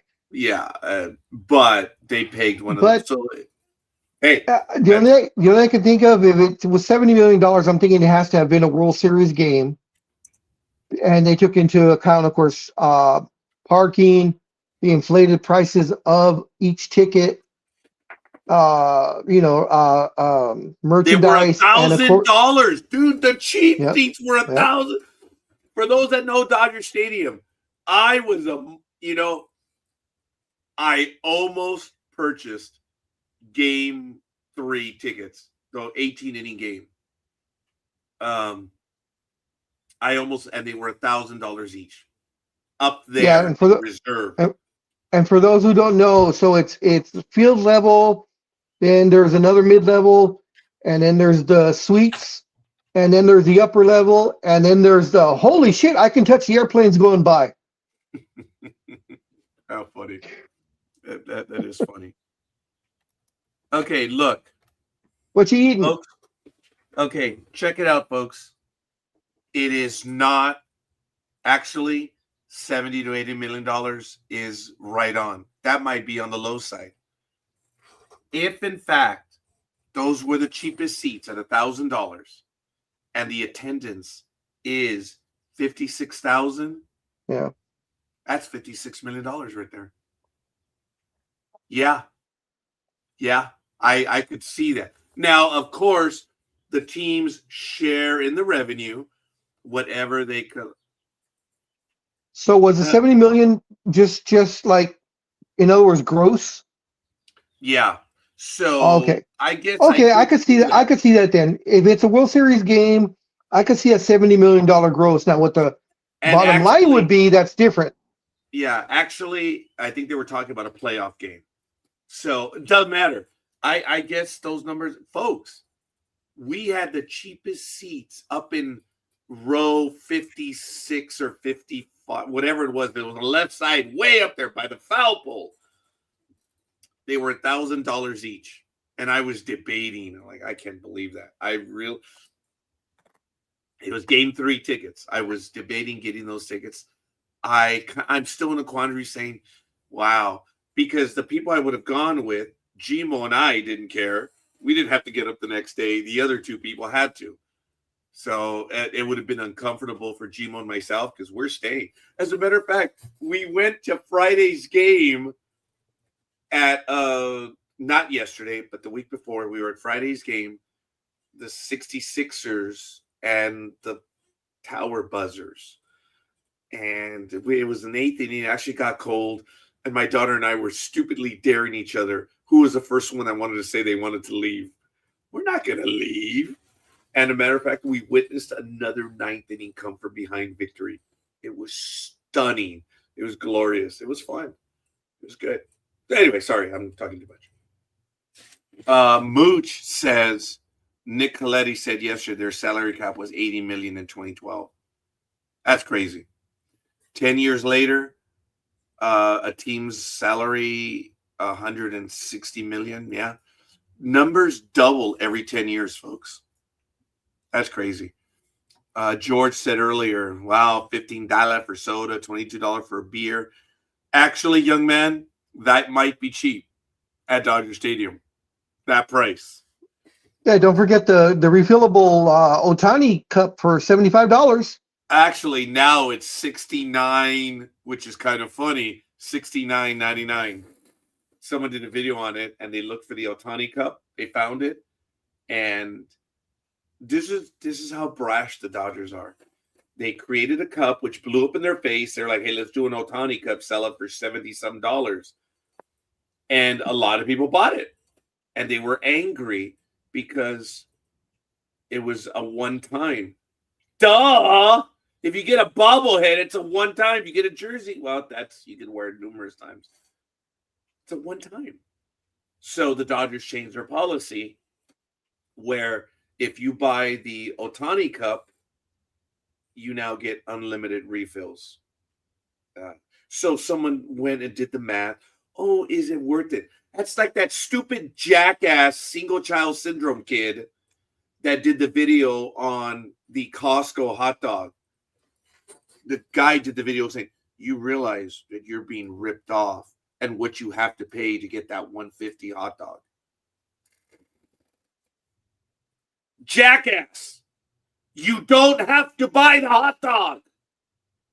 It is given to you at $150 if you want it, you jackass.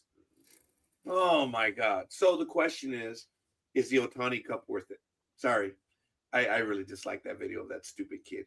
So you got to pay $280-some, whatever, to get the value of that hot. No, you don't. If you have membership, which you do it for other reasons, you can walk outside, not buy anything. So in effect, the hot dog costs you $200. No, 120, right, big dog? It's 120. Yeah. Well, I mean that's for the black that's card 60. One. Yeah, $60. Yeah, it's $60. Yeah. It's $60, jackass. I'm sorry. I'm angry this morning. An article I did see about the Costco was their chicken that they sell for $4.99 that they've never that they also will not raise the price to. Yes. I guess they talked to the CEO or CFO or one of the people in upper management, and they were saying, of course, and us being in retail, we already knew this. It is, of course, a loss leader. Yes. As it is known. So they sell the chicken for $4.99, knowing they're taking a loss, but also knowing that you're going in there and almost out of 100 customers, only about 3 or 4 are only going to buy the chicken and walk out. Everyone else is going to buy $200 and $300 worth of merch and get the chicken. And get the chicken. So, yes. You know, that's an acceptable loss. Big Dog and I know what loss leaders are, but the way it works with Costco is thank you for being a member. Yep. That's unheard of today. That's cool. We understand it as a loss leader, but with Costco, I would argue with the Big Dog is, no, man, they're doing it because this is for the membership. Thank you for being members. There's actually a third item, and I forget what it is.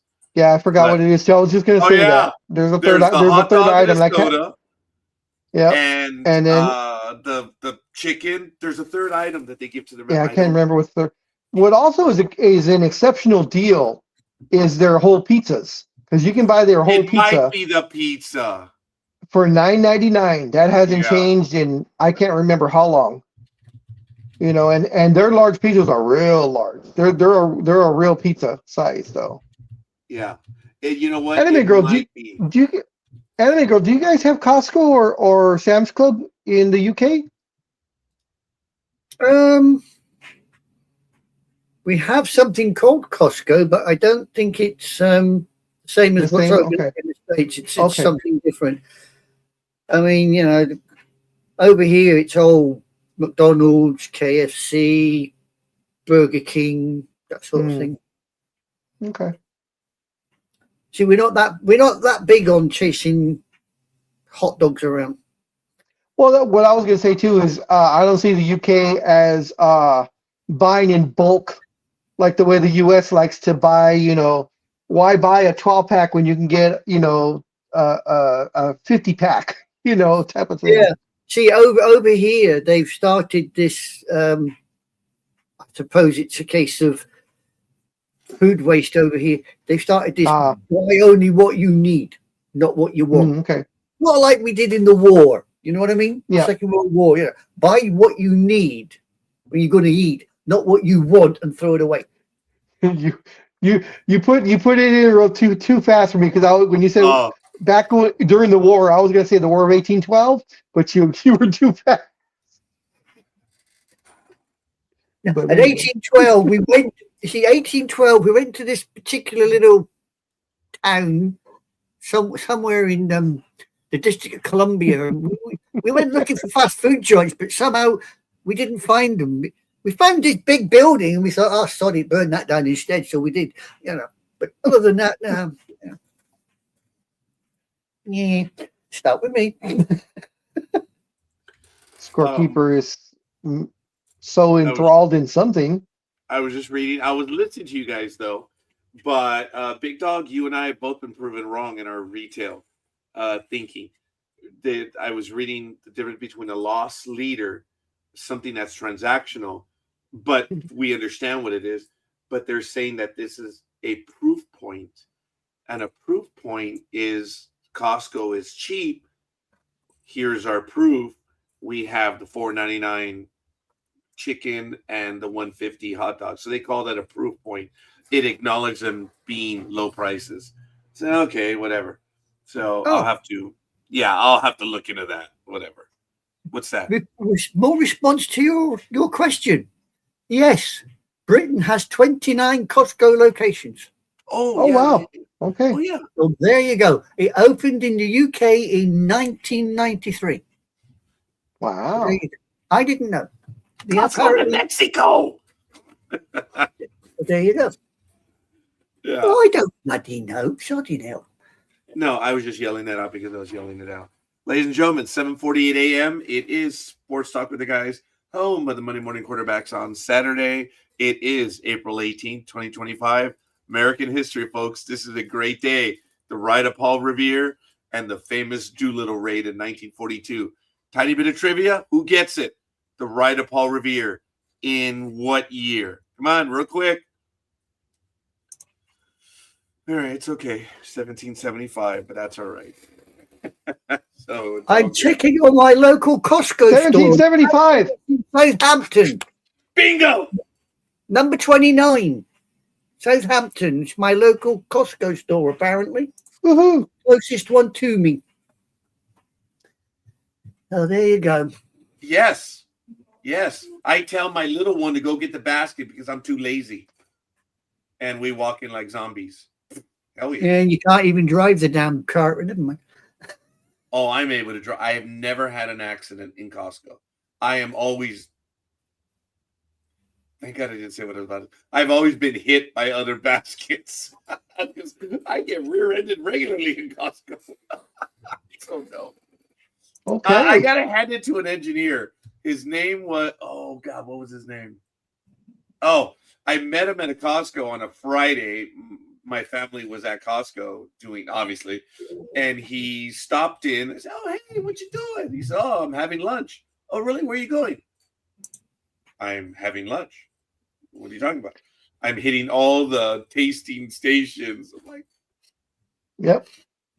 "That miserly bastard." Yeah, I could see that. And see now, if that would have been me, that's very smart.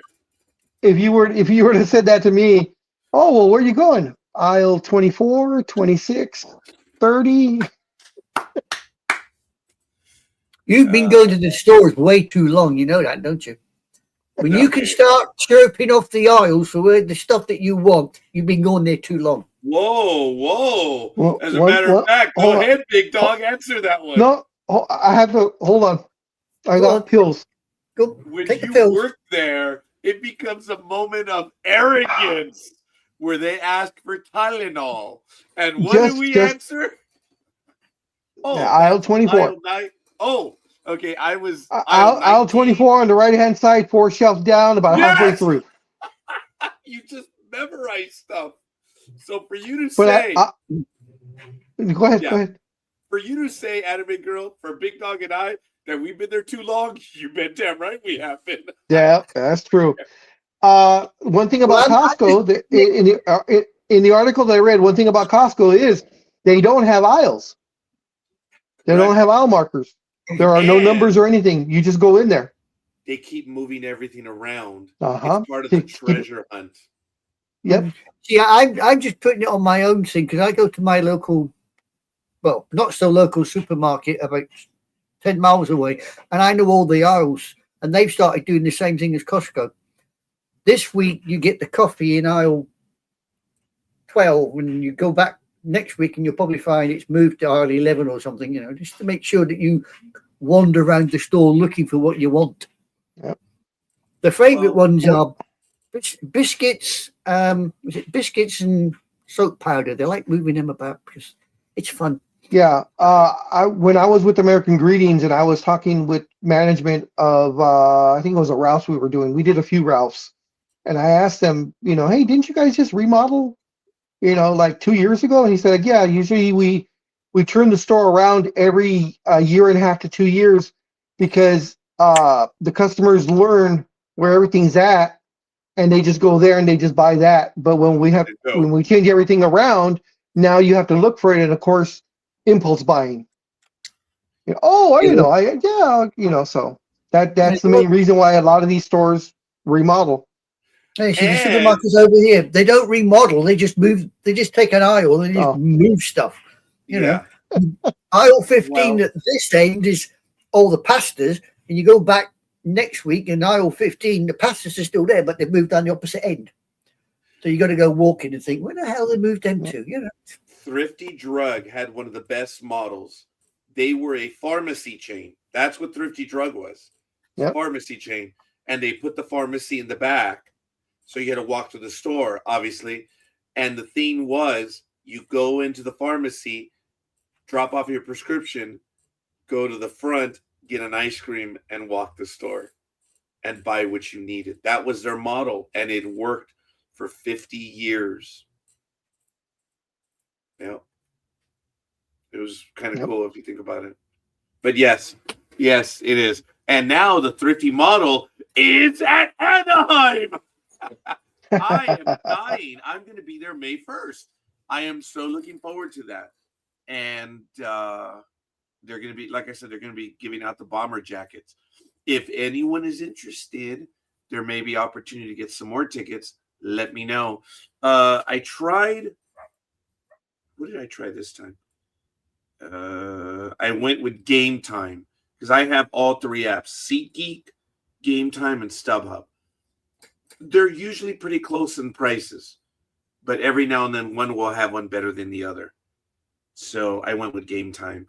I think I like StubHub the best, but I've been wanting to get tickets for the Brewery X, and because those damn Angels are doing better, their Brewery X is almost like sold out. There are no cheap tickets right now for Brewery X section. So I'm gonna have to look later in the year. But Boston is sold out. The Mets are sold out. The Yankees during the week, Brewery X are sold out. So yeah, you're gonna have to see when like it's the Twins or something like that. They're Twins hard to find. I can't even find a ticket right now. Or the Arizona Diamondbacks.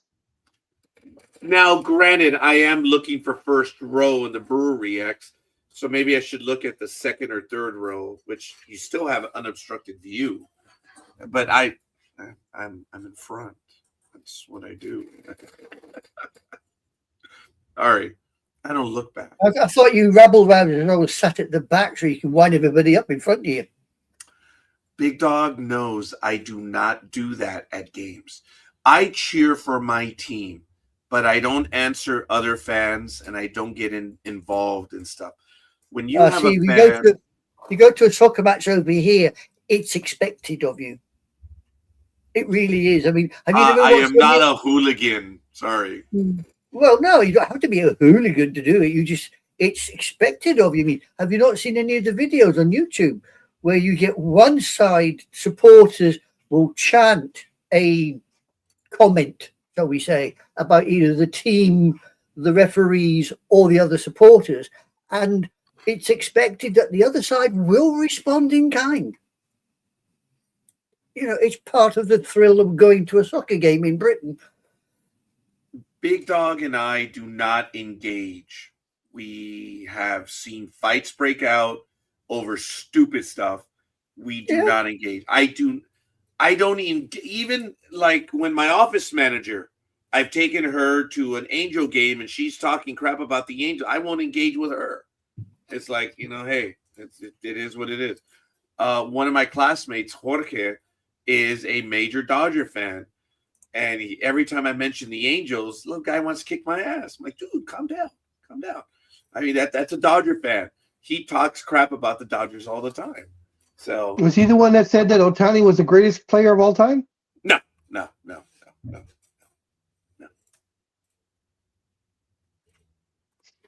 I'm not willing to engage at this moment. Can you tell? Yeah. I'm not willing. Yeah. In other sports news, one of Scorekeeper's favorite couples are no more. Announced on social media yesterday. No.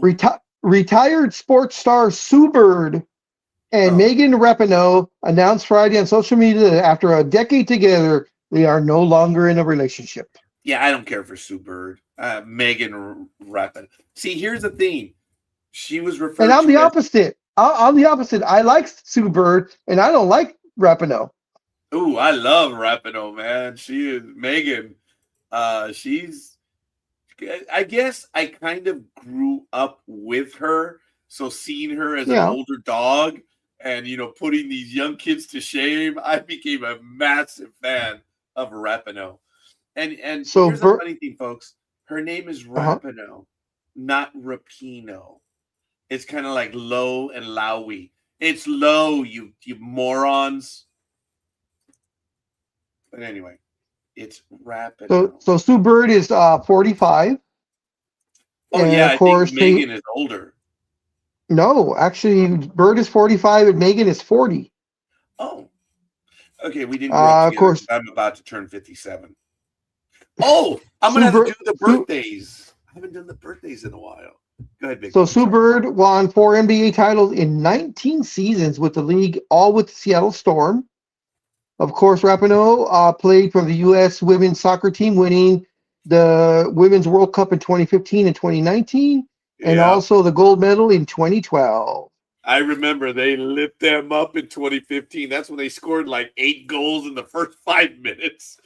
And that's because Japan won in 2011, right after the tsunami and the earthquake. And of course, our favorite player on the team, of course, right out of Diamond Bar. Yep. What was her? I can't think of her name, Roger. What is her name? Morgan.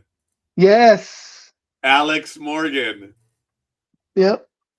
Oh, still gives me chills. Oh my God! Both Big Dog and I laughed at that one. Jeez. I wonder what she's doing now. Let's see, Alex Morgan now for 2026.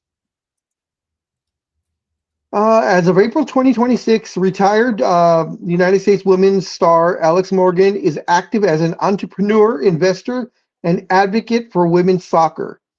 She retired in September of 2024. She's heavily involved in promoting the 2026 World Cup in America, partnering with brands like Henkel and Modelo, and supporting the growth of the National Women's Soccer League. Good for her. Hell yeah.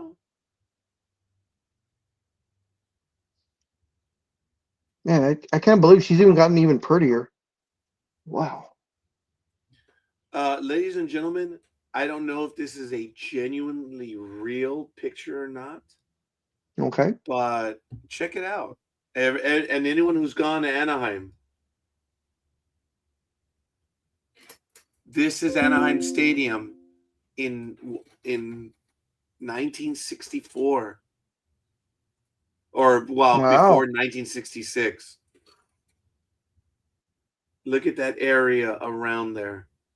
This is the rail line right here. And this is Catella. Yeah, I know, I recognize that Catella. And here's the future place of Carl's Jr. Right there. Right there. And so the 57 wasn't even around then. No, 57's got to be over here somewhere. This is crazy. But Disneyland is somewhere way over there. But anyway, yeah, I didn't realize it was that out in the country. That's Well, yeah, crazy. no one was out there then. Dude, where's the 5 freeway? The 5 freeway should be somewhere over here. There's no 5. So that might be right there. Yeah. So the 57 came be in the over mid here. 70s. Yeah, it'd be way over here. Anyway, that's Yeah. Anaheim Stadium. Go figure. Interesting. Aye, lad. Indeed. I don't know why I went to at FaceTime. I was going to look for something. Or Facebook. Yeah, I'm getting old. That's why I'm writing everything down. What do you mean getting? I have an Thank you, NBA Go ahead. NBA commentary. Just from me. This is from Big Dog. This comment is not affiliated or approved or known by NDB Media. So is this a comment or an editorial? It's going to be a comment. Oh, okay. Go for it. And I apologize in advance to Double D, but the Clippers once again choked big time. They were up by 14 points with less than 10 minutes left in the game, and they lost the game by 12. They, total choke job as usual. That's what I would expect nothing less of them. See, that's what I like about you. So sympathetic to somebody else's misery. You're so there. Hold on. When it comes to sports, no. If it's a loss in sport, Big Dog is just as sympathetic as any other human being. But when it comes to failures, such as just not even making the playoffs, hey, all turn love and war. Well, they were in the play-in tournament. So they were facing the Golden State Warriors. It was 9 versus 10, and 9 being the Clippers, 10 being the Warriors. So the Warriors barely made it in. Yes. And as I said, they were up by 14 points with, I think, just under 10 minutes left. And all of a sudden, Steph Curry decided he was going to be 10 years younger and started chucking flip threes and making every single one of them. And Kawhi Leonard, of course, the only real star there now, was clamped down by Draymond Green. Green also took the Fountain of Youth drink and was about 10 years younger and totally shut down Kawhi Leonard and the Clippers. He had some very timely steals at the very end of the game, and which produced I believe 6 or 8 points from his defense. So unbelievably, the Clippers lost, or I mean, unbelievable to anybody else. I knew it was happening. As I've always said, when the Clippers play the Celtics, I do not know who to cheer for. And I think about 2 years ago, I actually hoped for a Celtics win. That's how much I hated the Clippers back then. The hatred has not come. Is it the hatred has eased a bit. I still hate them, but now if it's Lakers, if it's Clippers and the Celtics, I'll go with the Clippers. Okay. But not by much. No, but okay. Well, I know how sympathetic you are to other teams losing, because I get it every time the bloody Cowboys decide to walk on the pitch, I get in the ear holes. I know how sympathetic you are. As far as that's concerned, I'm just hoping that starting Thursday, the Raiders will start turning around, because Thursday is the NFL draft. And of course, we are going to be going with Mendoza as the number 1 pick. So hopefully it'll be a turnaround for them. But of course, we've been saying that for years. Yes, sir. Do the Raiders actually have the number 1 pick? Yeah. Oh. Yep. Why am I shocked? And many teams have been offering them. They've been backing up the Brinks truck, so to speak. And the Raiders are like, nope, we are keeping this pick. We are not giving it away. But of course, it's still 4 days to go. So a lot can happen in those 4 days. Even up to the point of the actual draft, they can actually make, as long as their name isn't named, on where they're on the clock, as they say, that pick can be traded. But back to the Clippers and the worrisome. Now, let me interrupt you. I just want to clarify. Big Dog was very clear. That's why I asked him, what are you doing? Are you doing an editorial or are you doing a commentary? A commentary obviously invites comment from everyone else. An editorial is basically the person wanting to say something. Bring it on. Well, bring comments on. Yeah, bring it on. But that's the difference. And in media, you need to understand that an editorial, which I've done 3 of them in 17 years, and one of them was directed at a certain host on NBC, but that's neither here nor there. And that was one of my first editorials, man. Anyway, an editorial is a genuine opinion piece, which is that. I'm not looking for an editorial is we're making our comments after someone else said something. That's it. Does not invite commentary. That's why I was asking Big Al, what is it? It's, yeah. And, no, it wasn't editorial. Nope. That's why when I'll bring those comments in. Bring them in. And I'm with you, Big Dog. I told the story of the time I got a dirty look from a girl, and I told her, hey, sweetheart, this is not a Laker game. Remember, and of course, as I've always said, you compare the resumes of the two LA teams that play basketball here professionally, and you have one that you could fill up an entire stadium with all their accolades and things that they've done, and then you look at the Clippers, and the only thing they can post is that they have 2 Pacific Division titles. That's it. Oh. The other team, which was the big brother until just 2 years ago, I believe has 43 Pacific Division titles. And added to it again this year because they won the Pacific Division. Way to go, Lob City. By the way, I want to give a few shout outs. I've been a bit girthy in that. I'm sorry. John Gajitos, thank you for the like. Aisha Kerr, thank you for the like. Peter Gama, thank you for the like. Jay Simmons, thank you for the like. And Sonia Robles, thank you for the like. Pretty much really good stuff right there. So Gridiron Girl, where the hell are you? She's probably getting ready for a Dodger game. I don't know. I've just been looking at the scores because Big Dog was on about the Warriors and the Clippers things. I noticed they won on the 16th and then they lost on the 18th. Yes, the Warriors did lose their game against the Phoenix Suns. And Scorekeeper's favorite player on the Golden State Warriors, Draymond Green, of course, got kicked out once again, got thrown out of the game for not keeping his mouth shut. And the game was already over. I mean, there was 1 minute and 6 seconds left. They were down by, I believe, 14 points. They weren't going to win. And Draymond just would not shut up. So, yeah. He's not the only one that's got that habit, unfortunately. Yeah, they were there. It was a timeout. He was just mouthing off. Him and Devin Booker were going at it to each other.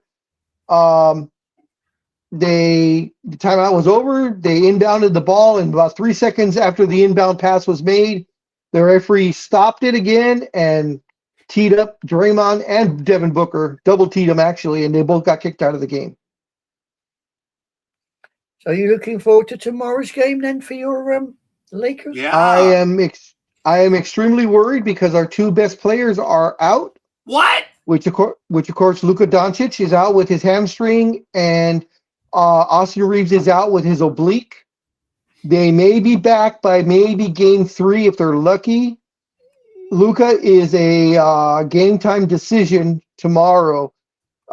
He flew to Europe and probably did the platelet replacement that Kobe had done, 10, 15 years ago. He flew to Europe because Europe has certain medical techniques that they can do that are not FDA approved here in America. So he went back with the blessing of the medical staff of the Lakers and the Lakers organization, flew back and had these treatments done, and also, of course, saw his children, because, of course, that is also another thing that he's going on with him privately, is he's fighting for his kids, as he and his girlfriend have separated, and both children are still in Slovenia. So his daughter was born, I believe, in end of October, early November, and he saw her the birth and then came back here and hasn't seen her since. So according to this, the Uh-huh. injury report, I've got injury report here. The Okay. Rockets are down 3. They've got Durant out, Van Vleet out, and Adams out. And the only one for the Lakers is Reeves. That's the only one they got down here as being out. So Luka, then they changed it then, because what I read was about 3 days ago that he was going to be game time decision. So Well, this is put down here as actually, Okay, that's I have to great. interrupt, folks. I have to interrupt. We may have a situation out here. ¿Qué The pasó?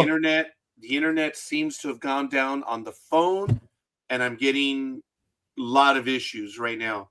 Someone in the neighborhood may have taken out a pole. So if we do lose connection, I am sorry. I am on SOS on my phone. That almost never happens. Really? And I'm having Wow. reports right now on the network that there's a lot of, it's not connecting very well. So something that's happened in my neighborhood, I think a tower was taken down. So if we do lose connection, folks, I do apologize. We ask you to bear with us. We may be on the verge of a technical difficulty right now, but we are going to fast forward to the future. Speedy!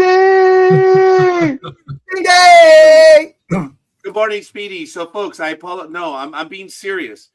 There's no reason why my phone should be on SOS, and I am getting some internet problems on our readout right here. So again, My phone and internet are working fine. No, I understand. I mean local. I I meant know. local. I'm beating ass. I'm beating ass. Yeah. To what news agency are you using to find the injury report? MSN. Okay. According to ESPN, because I have it right in front of me right now, I just looked it up. Durant is a game time decision. Adams is looks like he's out. Yeah, he's out. And Van Vleet, of course, he's out because he blew his knee out earlier in the year, so he's out all season. For me, though, I have Luka Doncic out and Austin Reeves out, and their estimated return is May 1st. Oh, I've only got Reeves out. Reeves is out because of his leak. And we lost scorekeeper. Yeah, well, he did say that he would probably. Yes, he did. Yeah. I think he planned it that way. I think he had to go to the bathroom. Didn't want to tell us, so he's gonna lose. He's gonna lose internet. Yeah. So I'll go with that. Sounds cool. It's either that or Speedy come on and he thought, I'm gonna hide. Oh, he's back again. Don't be so sure, because that don't look like scorekeeper to me. Not unless she's doing blackface. Really? Smile. He looks fine on mine. That's weird. No, now he's clear. He wasn't when he first come on here. He was blank screen. I am obviously having technical difficulties on my end, so I apologize, folks. The phone is back up though, So it was just strange that, and sure enough, I got kicked off the internet for a moment. So I It's probably the believe guy. someone took out one of those those. Nah, it was probably the guy at Spectrum. He probably got up to get some more coffee, and his elbow hit the switch. He was Okay, like, "Oh that may shit, be true. restart." But Gmo has a Spectrum phone. I have the T-Mobile phone. So that's why I'm figuring someone hits, something big around here. So it happens. People are stupid. Yeah. Speedy. But the So phone is back. do you have all your snacks and food ready for the 8 hours that you're going to be spending this weekend? 4 or 5 hours today and 4 or 5 hours tomorrow, since it's WrestleMania. Well, we'll see what happens.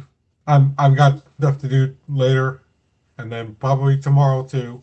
What do you have to do, Speedy, that will keep you from WrestleMania? Well, I got invited to a church dinner tonight, so You should go.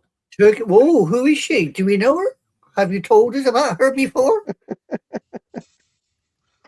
sure, anime girl, sure, very funny. I just thought, you were going to make the announcement. I never thought that Speedy and I would be in the same boat. Holy crap.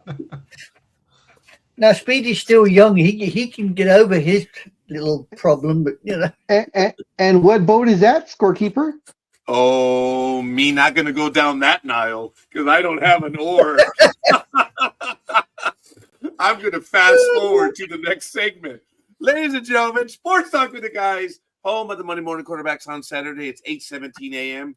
Thank you for joining us. It is a glorious morning, April 18th, a great day in American history. Look it up, learn your history, do the math. It's really good. I'm joined by Speedy, the big dog, and Anime Girl on a wonderful Saturday morning or Saturday afternoon, young lady. So really good. I'm glad tax season over. I do want to monopolize right now. I'm going to take a moment. I haven't updated for a little bit, and I've been asked by my audience. The 2 months that we were given have passed, and Margarita is as stubborn as any soul could be. She is fighting. She still has a blood infection, which is significant. That prevents her from having any chemo or anything done because the blood infection has weakened her, and because of all the surgery she's had, the radiation will just open her right up again. So she is recovering. She is strong. She is lucid. She is there. She knows what's going on, and she is doing her best to get better. I'm not trying to be negative. We understand the prognosis. It is stage 4. It is terminal, but we have faith, my family, her family, all of us, and she is improving. That's the best that I can say. She is still not able to get up and around. Mobility is still a significant issue, but they are talking of maybe even being able to send her home. That's significant. So, but it doesn't change the diagnosis. So I mentioned to someone that she might be coming home, and they're like, oh my God, she's healed. No, she is not. So I just want to take a moment because I had not commented about her because there was really nothing to comment. I can tell you that she is bubbly. She is friendly when people visit her. I am eternally grateful to her family that have been spending whole days with her. I can't even say when we were married, we spent whole days together. So I had to throw that one in there. Sorry. I am in full admiration. Her sisters and aunts show up at 11. They leave at 9 at night. That's wow. So I'm eternally grateful for them showing up. But I apologize. It wasn't meant to knock the vibe of this program. I am using this to update everyone. We are eternally grateful to everyone. Not once have we been alone. Not once. Every comment on Facebook, the few times that I posted, I read them all to her. And sometimes when she has got the morphine, she's not all there. I can see her smile as I read the names and as I translate the comments. You believe you're wasting time by commenting or leaving an emoji? No. They help her. They help us. And I'm sorry that I take this moment to publicly talk about it, but I need to thank everyone in my universe. I don't get a chance to do that to everyone. Not once have we been alone. I don't know if I can ever repay that. But it has helped us. It has helped her. And I'm eternally grateful. So that was not meant as an editorial. That was meant as an update. So I apologize. Scorekeeper gets a stick up his butt regularly. So this was not one of them. This is. I am eternally grateful to everyone. I will tell you, there are no tears to give right now because I am spent. There is nothing left right now. But Sports Talk with the Guys does make a difference in my life. And I'm eternally grateful. And I direct this to Speedy, to Big Dog and Anime Girl. You question what we do here? Just think about what I said. Because our audience listens as well. And it works for them too. It's therapeutic for all of us. So, sorry, that might have been a lecture. That wasn't meant to be at the very end. It wasn't. It was, there's proof of what you guys do for me and what the audience does as well. So, we'll see. And I appreciate Jorge. I know I went too long in that, but yes. And I thank you. It is hard, folks. When March 31st happened, I looked at the calendar and I said, oh God, I don't have anything left. And I didn't. But what kept me going was everyone, both everyone visiting with me, my clients, everyone. Today, all the programs, everyone in my universe, I'm eternally grateful.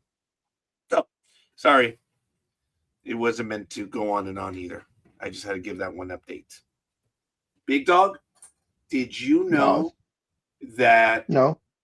What was his name from the Colorado Rockies?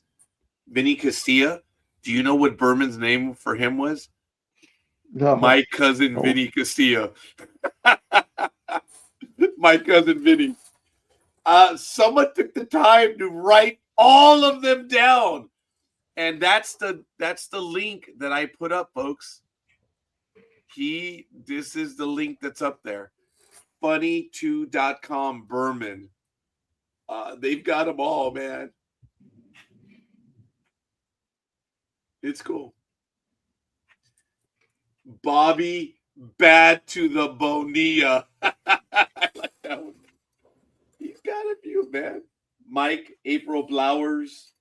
Scott Tallulah Bankhead. Bruce Bochy Ball. The famous one, George Taco Bell. That was I'm going to go at these for a while. Barry Savings Bonds. Scott Milton Bradley. That's all right. What about Otani? They got one for him yet? Oh, no. Mr. Berman has retired.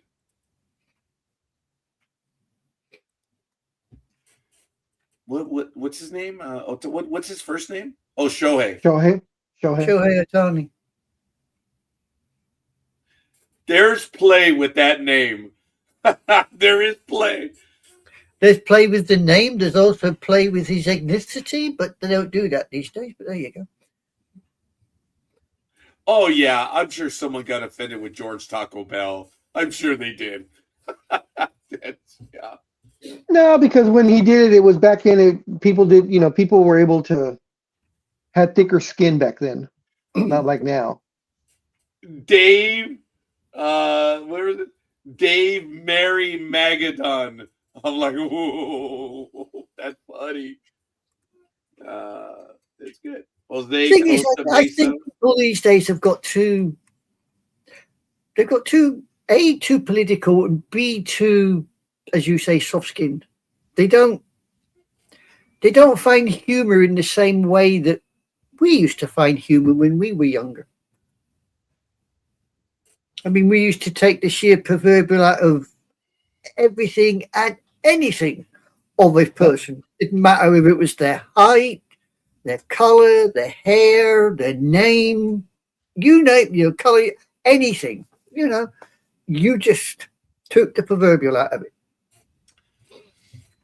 I was talking to someone yesterday about, That's good.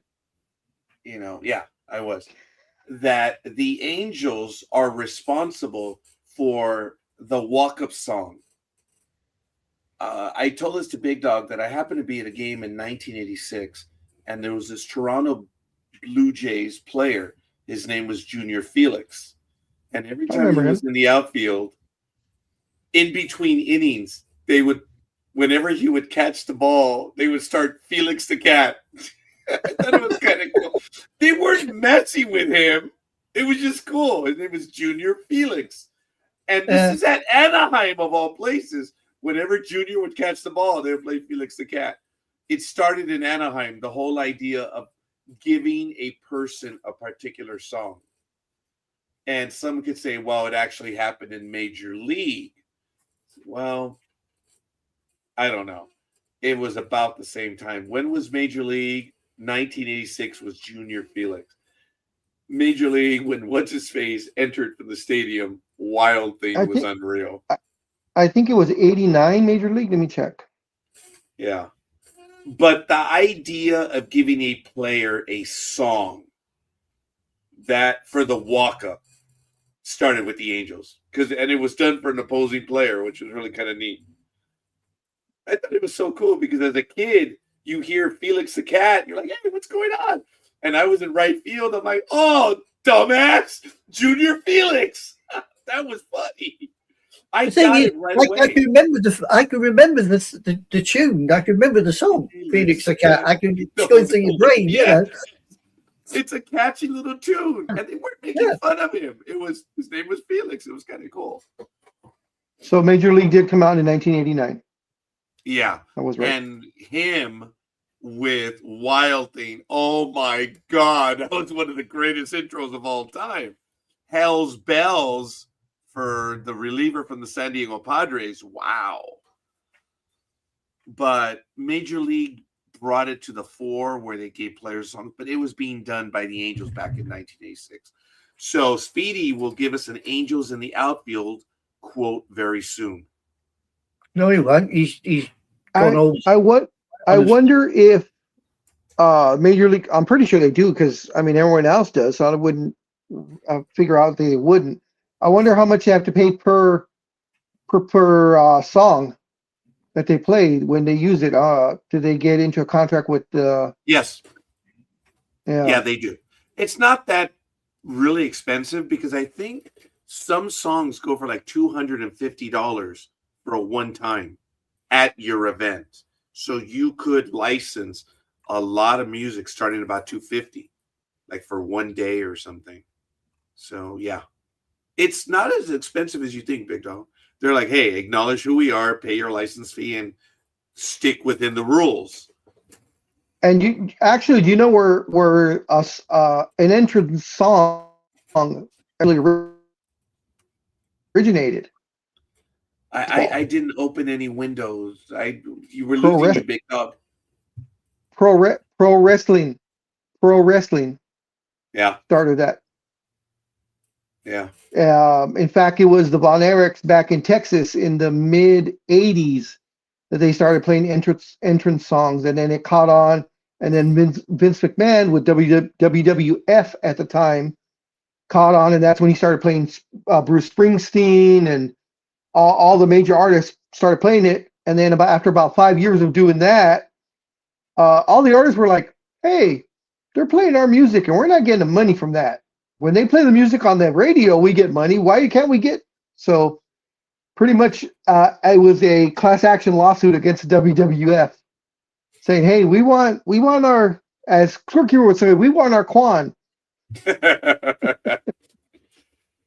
Show me the Quan, which is from a movie that I had not seen And Big Dog lent me his VHS tape. Jerry VHS. Whoa. Maguire.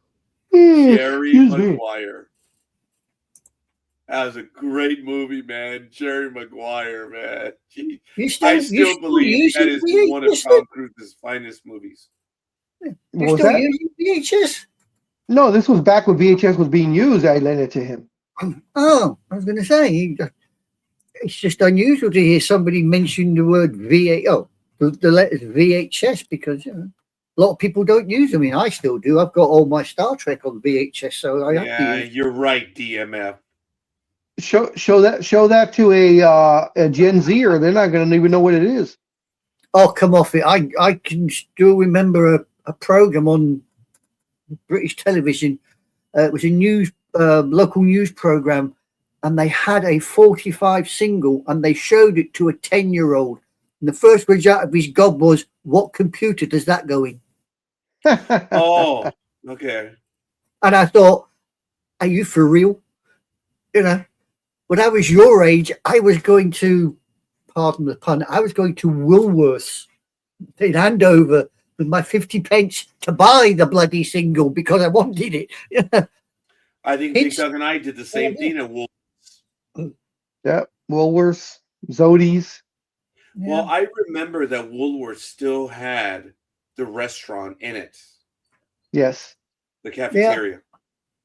I'll beat you. I'll beat you one further. When I started at 134, they still had the diner. We were one of the last diners to go in the company. That I don't recall, Thrifty. I just don't recall it. Well, I started in 84. You started in 88, right? 87. Well, I met you in May of 88. And it was probably so 87. Actually, Big Dog, I know the day I met you. Oh my God. I need a May 1988 calendar. I need one right now. May 1988 calendar. I'll tell you. I can remember going into Woolworths in 1977. Big Dog and I met and they had a cafeteria then. There you go. I'm sorry, Scorekeeper. Big Dog and I met on May 2nd, 1988, because Greblo said, okay, April's done. First of the week, you are going to go over to 134. So on Monday morning, I showed up, and that was May 2nd. I met the Big Dog on May 2nd. And we all looked, all the regulars looked and go, who the hell is this guy walking in? Look at his chip on his goddamn shoulder. We'll take care of him. Yeah. Poor Big Dog. He's been stuck with me ever since. Yeah, so I started in July of 84. I think it was July 2020. I was probably at Day of Recollection at the seminary in the day you started. I was in between my freshman and sophomore year of high school. Okay. See, 84, August 84 is when I left my service. Okay. I walked out. Oh, wow. Wow, that was 84. A big day for all of us. Speedy, were you even alive? That was after 9 years. I'd already 9 years I'd done. How, Speedy, were your parents alive? It's so bad. I don't think Speedy was alive in 84. I think he was born after that. I joined in 74. Okay. I had to do the training, you see, and then get to the unit to 75. So that was the 9 years. I think I was in kindergarten in 74. So how many years did you serve in the military altogether? Altogether, if you include training, it works out as 10 years, but the actual service that they registered is only 9 years. Okay. Only 9 years, so. But yeah, I mean, I remember when I went through training, the number one hit was Christmas 80. It was Christmas 74. The number one hit over here was Bohemian Rhapsody. Okay. And Hell of a song. 10cc, Hell of a 10cc song. also, I'll tell you, 10cc was also out with Art for Art's Sake. It was 10cc. Oh, Yeah, wow. I remember these things. Remember them. Used to go. 74. 74. I was 8 years old in 74. No, I was literally, I can remember walking into a bar not many miles away from where I am now, and they had a jukebox at the corner which was silent, and I sort of looked around and I thought, God, what a load of old squares. And I walked over and looked to see what they had on the record player, and I thought, Elvis Presley, Jerry Lee Lewis, holy shit, who the hell is this lot? You know, I knew, but I thought, unbelievable. Right at the bottom, there was about 6 records, one of which was Art for Art's Sake by 10cc. And the other one, I think, was Paper Lace Billy Don't Be a Hero or something. So I stuck them both on, and you should have seen the looks I got. And the comment was, typical youngster, comes in here and upsets everyone. Those were the days, though, you know. Record. Yeah. Those were the fun days. Yep. November 18th, big dog, Wednesday, November 18th, 1987 is the day I walked into 546. Mr. Greblo was there. I had a gray pair of pants, a white shirt, and a tie. I walked in and I requested an application. He says, "Are you looking for a job?" I said, "Yes, fill that out right now." And I guess it was just the perfect timing. He looked at it. He said, "Oh, you went to the seminary?" "Oh, yeah, I just graduated back in June." It's like, "All right, you ready to start?" Just like that. Greblo hired me on the spot. And yeah, that was there you really go. funny. Yeah, Harold Greblo. Yeah. I just sent you something. I just sent you something to your iPhone for you to put on for everyone to see, and just my appreciation to the Clippers. Did you send me a text? Yeah, via text. Yes. Ooh. There may be some residual issue, dude. I haven't received it yet. Let me see if it's sent. No, it's not you. I am having technical difficulties. No, I know, but sometimes I do it. Sometimes for whatever reason it takes a little bit, but yeah, I sent it to you. Yeah, I think I'm having technical issues. At least okay. Okay, well then I'll send it to you via PM then. All right. All right, I just sent it to you via PM.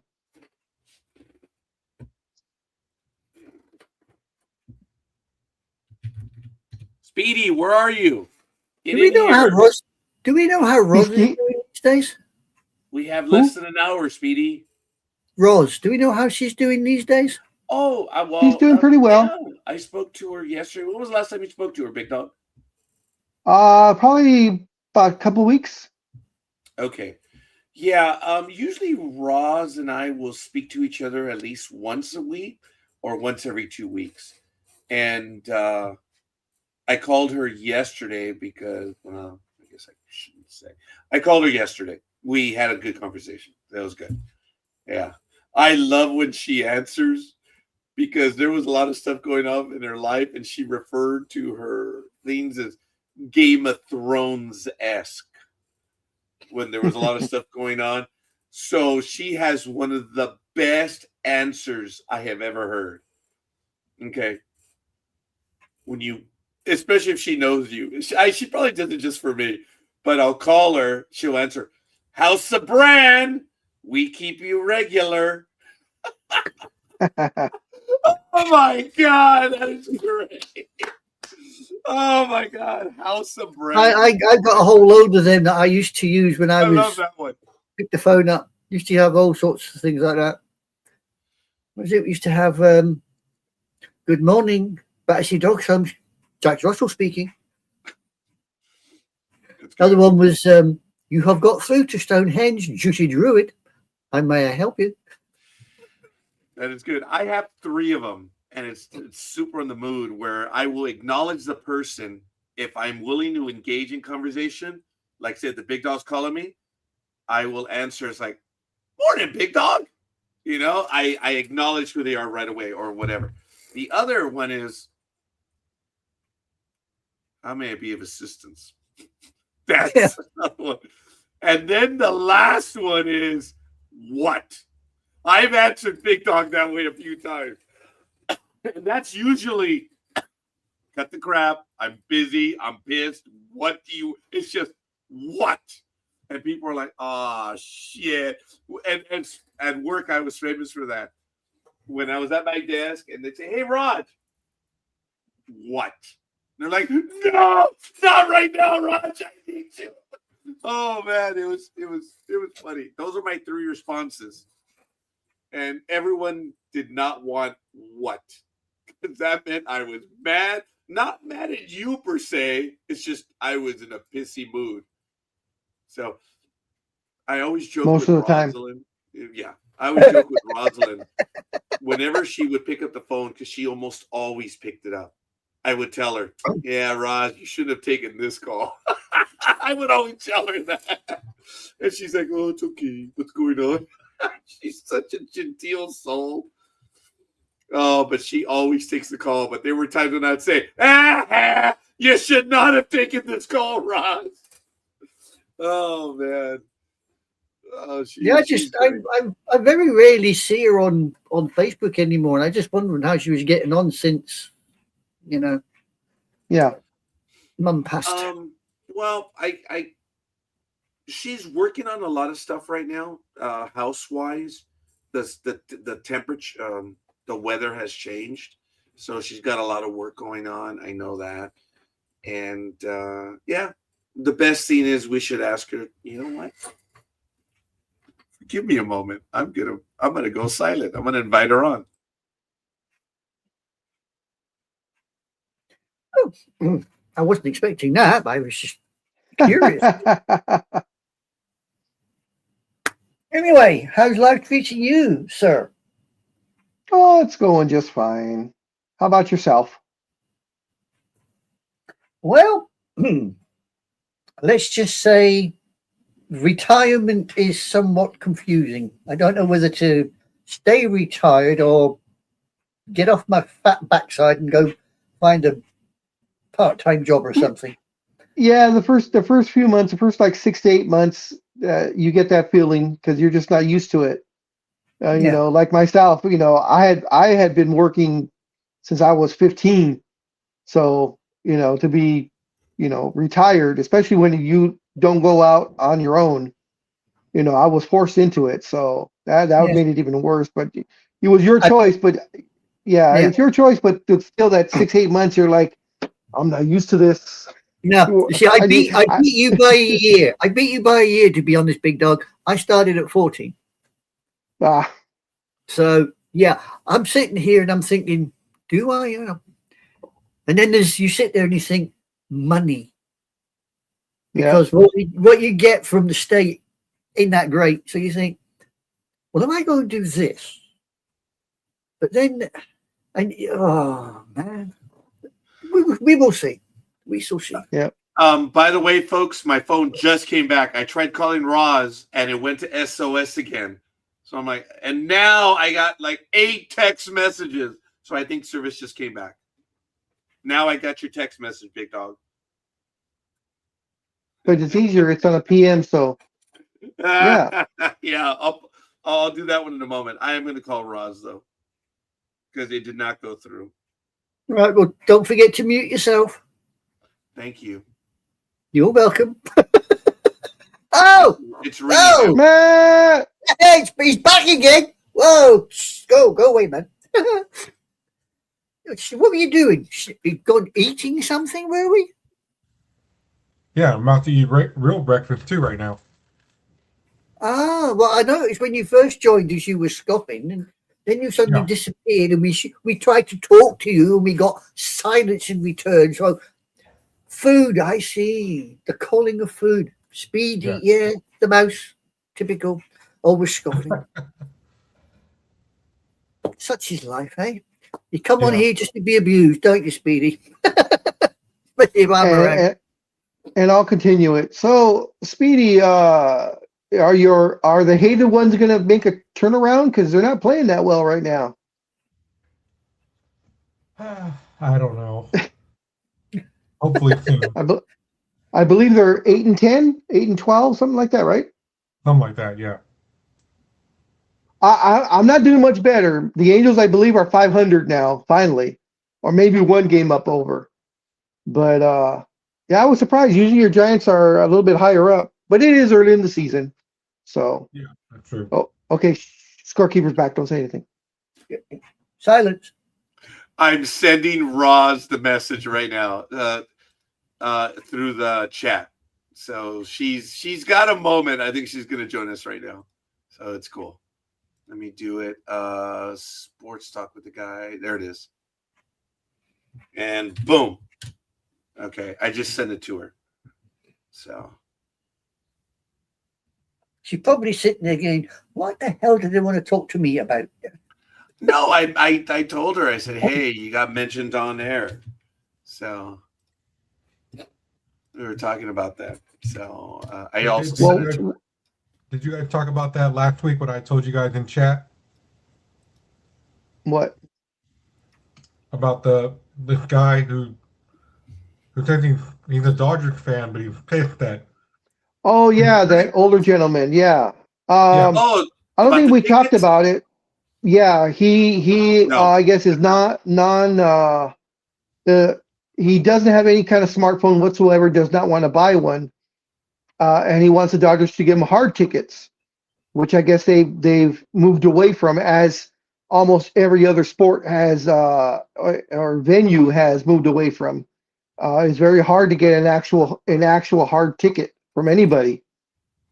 Because I know when what was it, 4 or 5 years ago now. Oh, there she is, Roz! Hey, If we Hey! our if we our had very own singing color voices, maven. yes, Yeah, if we had type singing of voices. singing. Yep. how you guys doing? Well, all the better for seeing you, my darling. How are you doing? Yep. Oh, hanging in there. You know, taking things day by day. Well, yeah. You and me both then. You and me both. Mm-hmm. Make it 3. I'm the same way. Yep. Day by day. Mm-hmm. Sometimes that's all we can do. Yep. Yep. Yeah. One foot in front of the other and just make sure we get there in the end. Mm-hmm. Yeah. Yep. Peter Roger, I hadn't seen you or heard from you for ages, and I thought, I just asked Roger how you were doing. Yeah. Thank you so much. It's been the first month was really busy because paperwork and all Yeah. that good stuff, and things are just starting to settle down a little bit.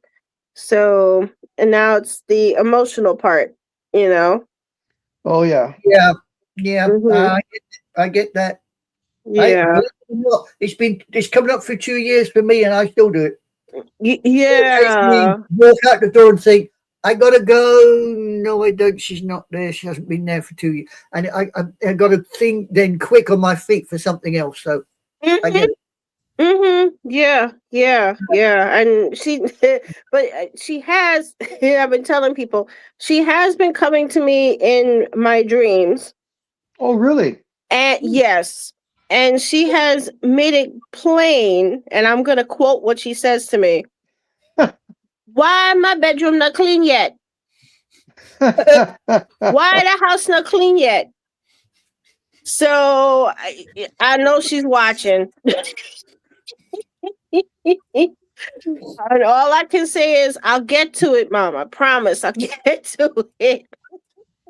Yeah, takes a little time to get there, but I'll get there. Exactly. But yeah, she's watching over us, and my brother's doing great. He's doing good. So That's good. That's yeah, good. which makes things a lot easier. But yeah, I'm as okay as I can be.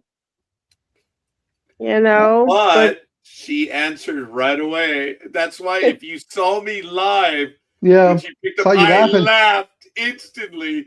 House of Bren. I just died laughing. It was on cue. Yeah, I that had mentioned to them without mentioning anything that there was some stuff going on in your life, and you'd refer to it as Game of Thrones esque, and Mhm. that's where you came up with the House of Bran. And I'm Mhm. like, oh my god, I died laughing because it's the houses of Game of Thrones. I Yeah, thought that was great. The first yeah. time he did that one, I just died laughing. House of Bran, keep you Keep you regular. Yeah. That was great. Yeah, which that is finally coming to a conclusion, by the way, Roger. So Yeah, I don't know. no, I told her you should be taking notes, woman. There's a story there. Oh, I have all the emails. I have the emails and I have notes. How many years now? 5? She passed in 2019, my aunt. So yeah, it's been a while. 7 years. Mm-hmm. Game of Thrones went 8 years, kiddo. Hello. So that is truly finally coming to an end. Gosh, Rosalind, it You'll was like miss it. every damn week there was something. It was like the TV show. Mm-hmm. Oh my God. You realize Yeah. you don't know what to do with yourself. Will come to a stage where you'll be getting up one morning and you'll go, I have to. No, I've done that. No, I've done that.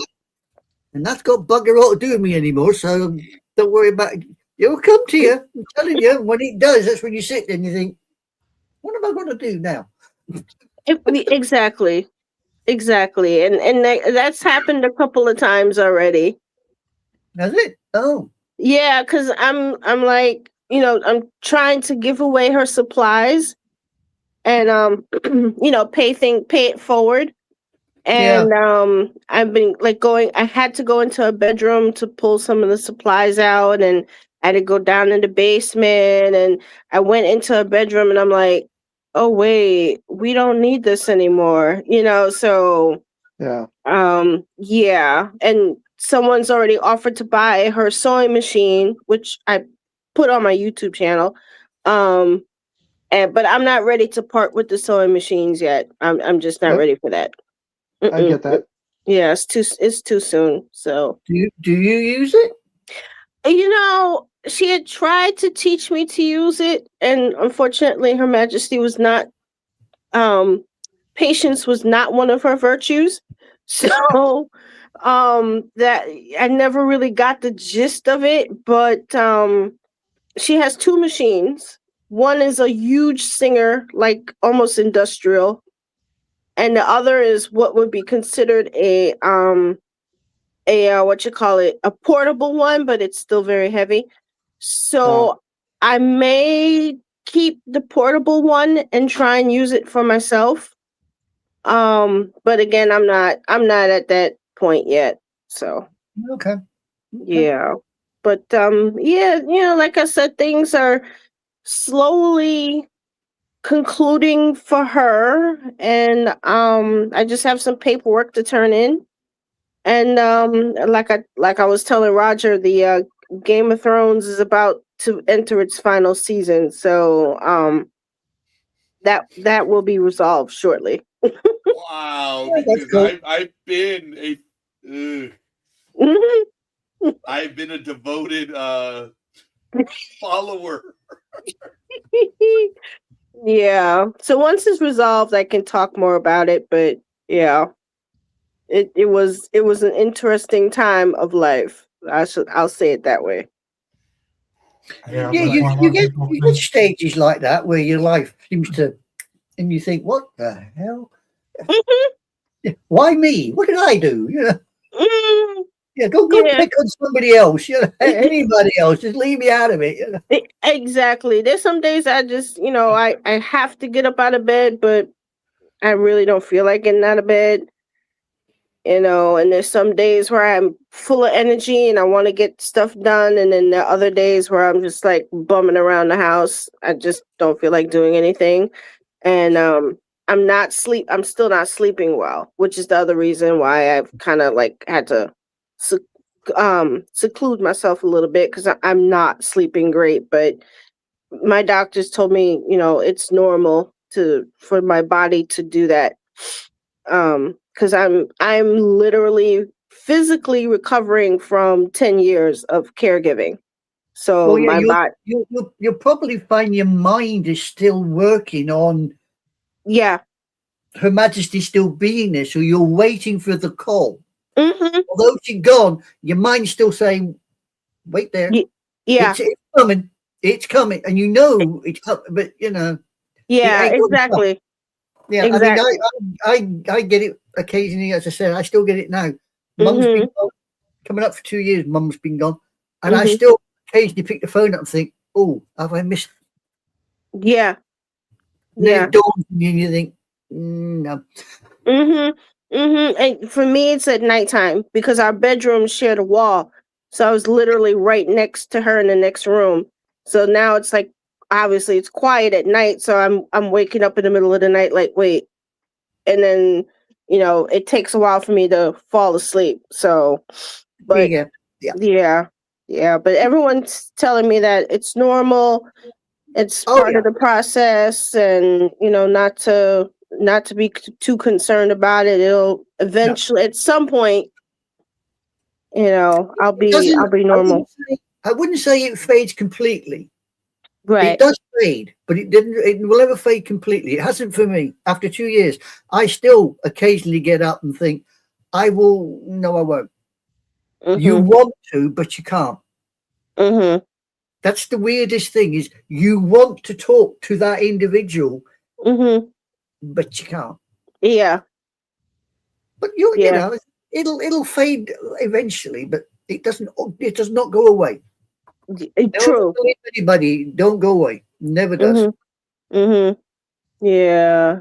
Sounds cruel to say it, but it's not. It's true. Yeah. You're right. And like I said, it's one of those life lessons, and I definitely signed up for some bereavement counseling, which I recommend to anybody and everybody.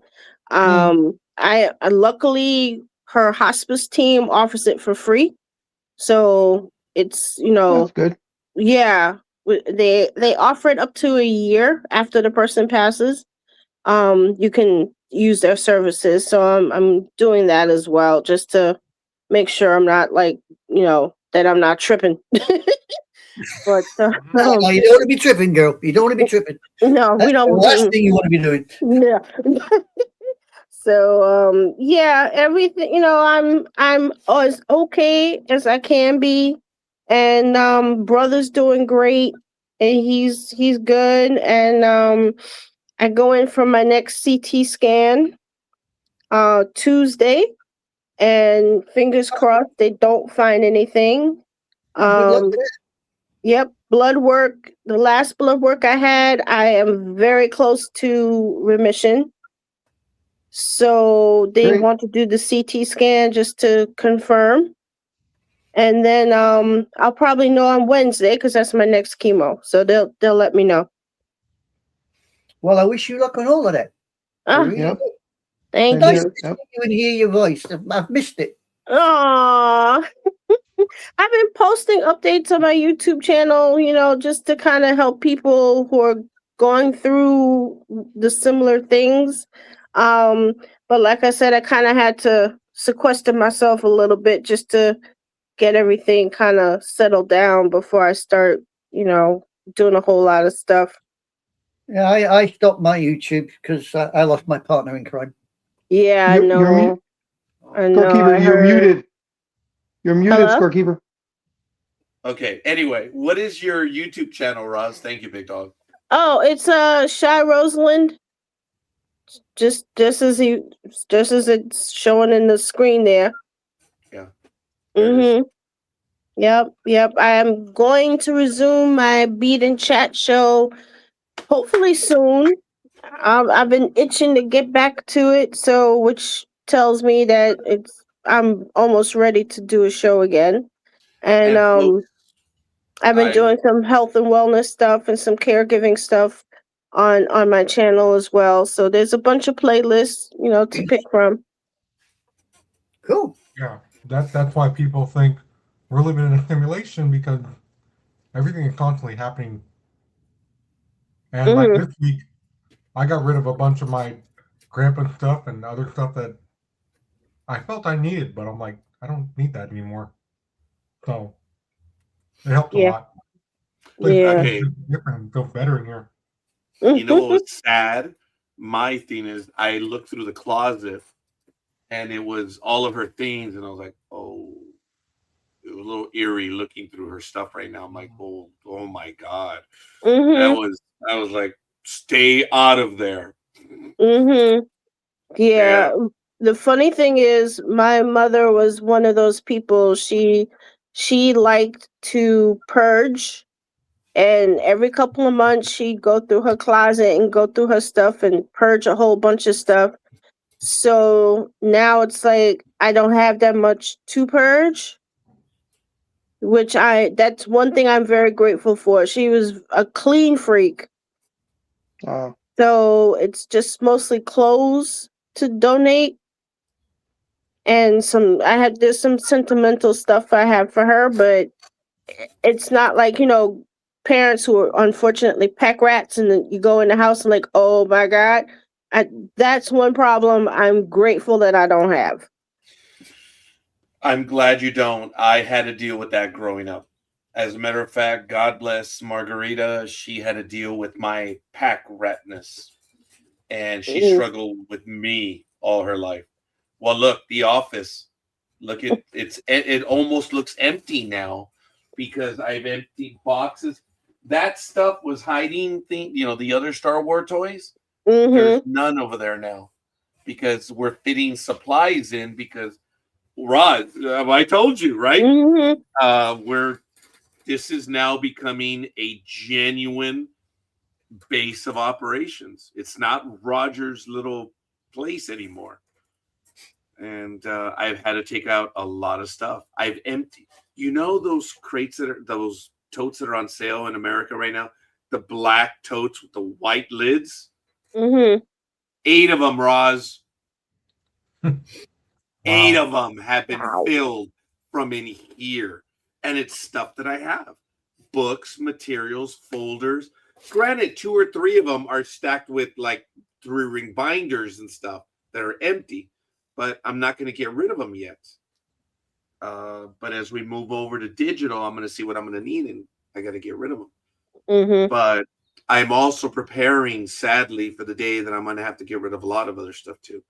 I Mhm. am making progress. I've told this to Roz in private that I've struggled with pack ratness, that I will just keep everything forever.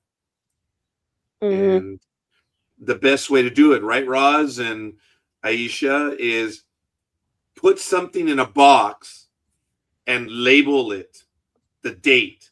And if you come back a year later and you haven't used it, chuck it. Mhm. Yes, that's one of the That's the best best way ones. to do it. Yeah. There is no Yeah. such system in my house. Well, Nope, it'll never happen. But I've got all that to look forward to because I got a spare bedroom that between stuff that I got from mother that I never got completely through 2 years ago, and some of the stuff that I've still got, I've got to go through the whole damn shebang. mm, So I shall be getting that on the move eventually. But this is Mhm. my problem. This is my problem. Mm. I'm still into it, big star. I'm still buying it, big star. It's just me.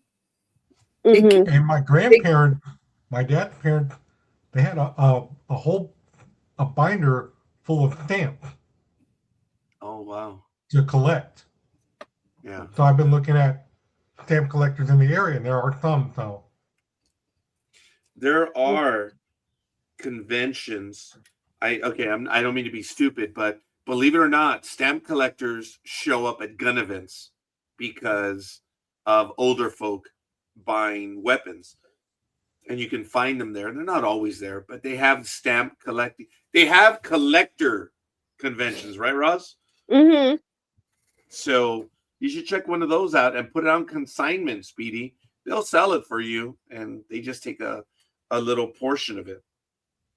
Yeah, well, I got this lot. I've got a vinyl record collection over there. There's about 1,000 singles and about 2,000 LPs.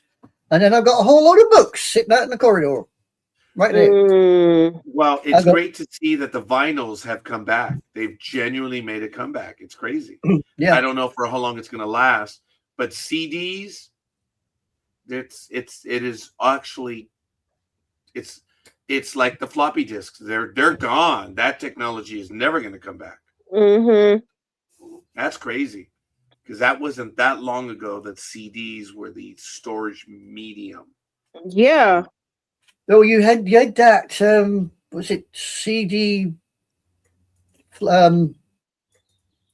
stuff that the CD used to get caught with, and you had like a virus on the CD that would just eat the CD away. Oh, I'm not familiar with that.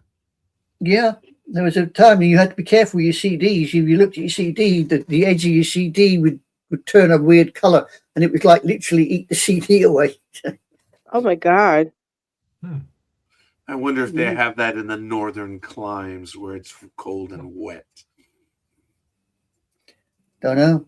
I did not know that, really. Speedy, No. I interrupted you.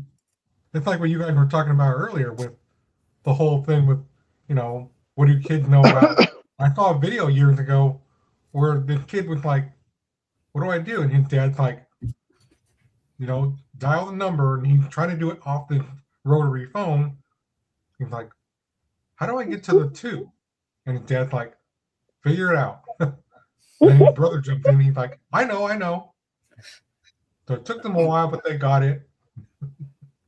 I reckon that's the best way to bugger up Gen Zs, not Gen Zs, Gen Xs, isn't it? Give them a rotary phone and a biro and say, ring the doctor and write down what he tells you. Yeah. They've got a clue. They're confused. Hey, Not a the clue. the greatest anti-theft device in a car is a 5-speed. That no one Yeah, it knows might how be to over drive there. those cars. Ain't over here. Over there it might be. Over here, no, we do. There's more sticks over here.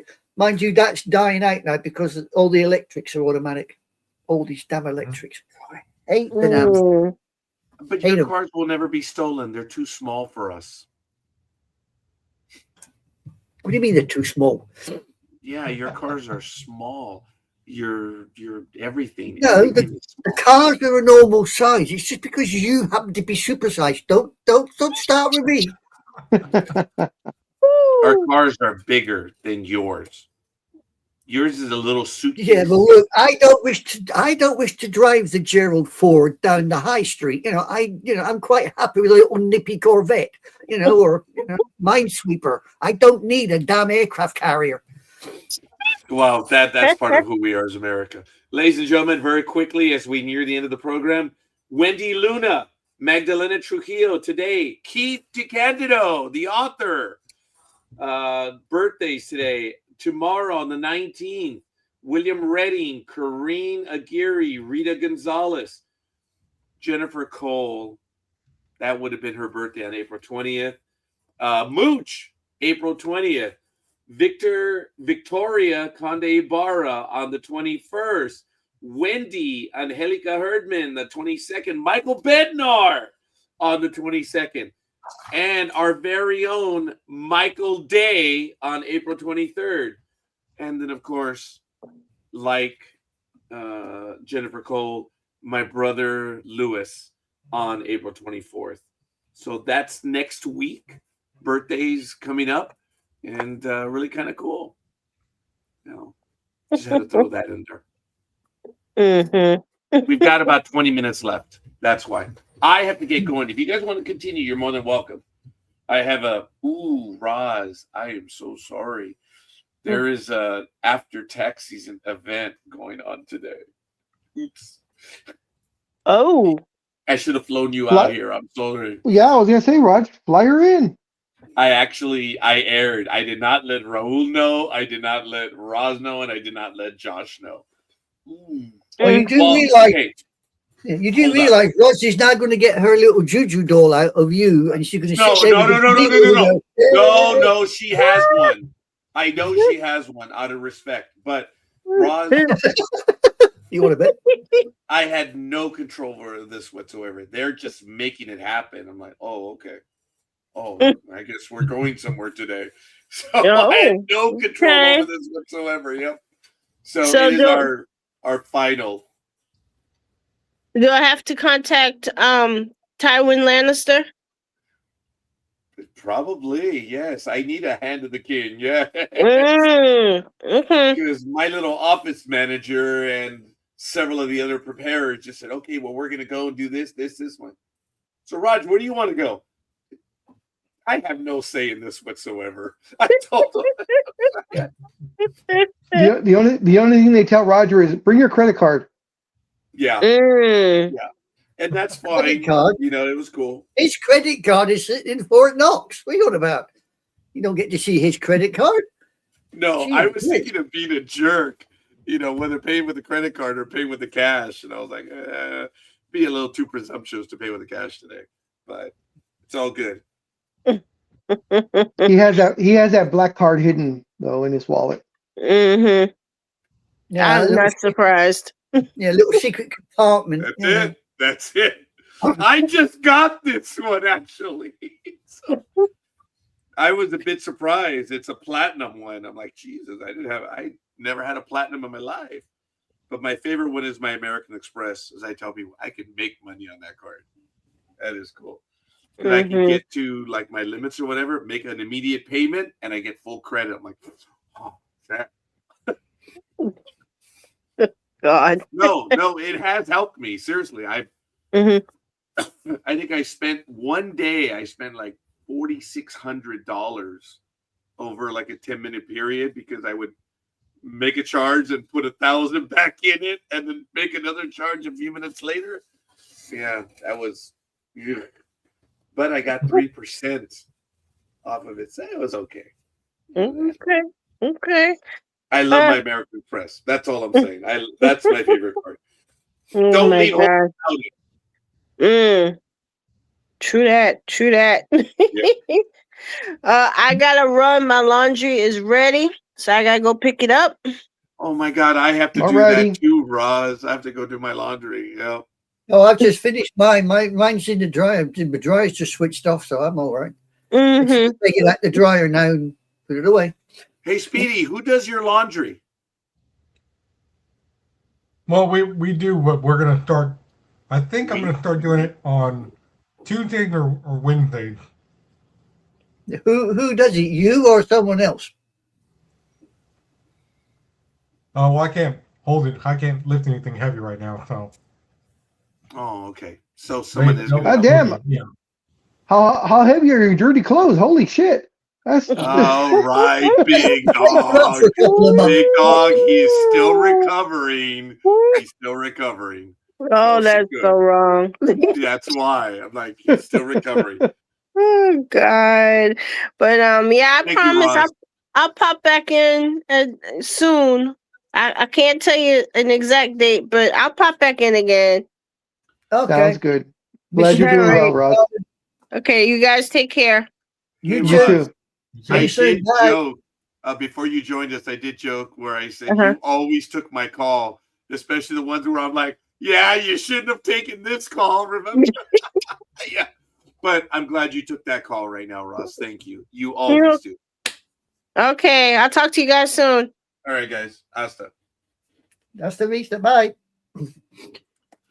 So yeah, we're gonna have an event in a little bit. That's why I'm actually getting Nancy. I have to start to get ready myself because we're gonna have brunch. Have you been to that restaurant, Big Dog? You did say you have been, right?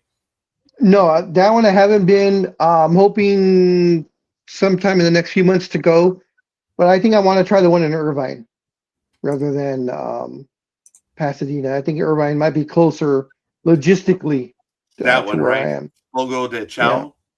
Yeah. Yeah, I've never been there. I think there's one in Diamond. No, wait, not Diamond Bar. La Brea, I think.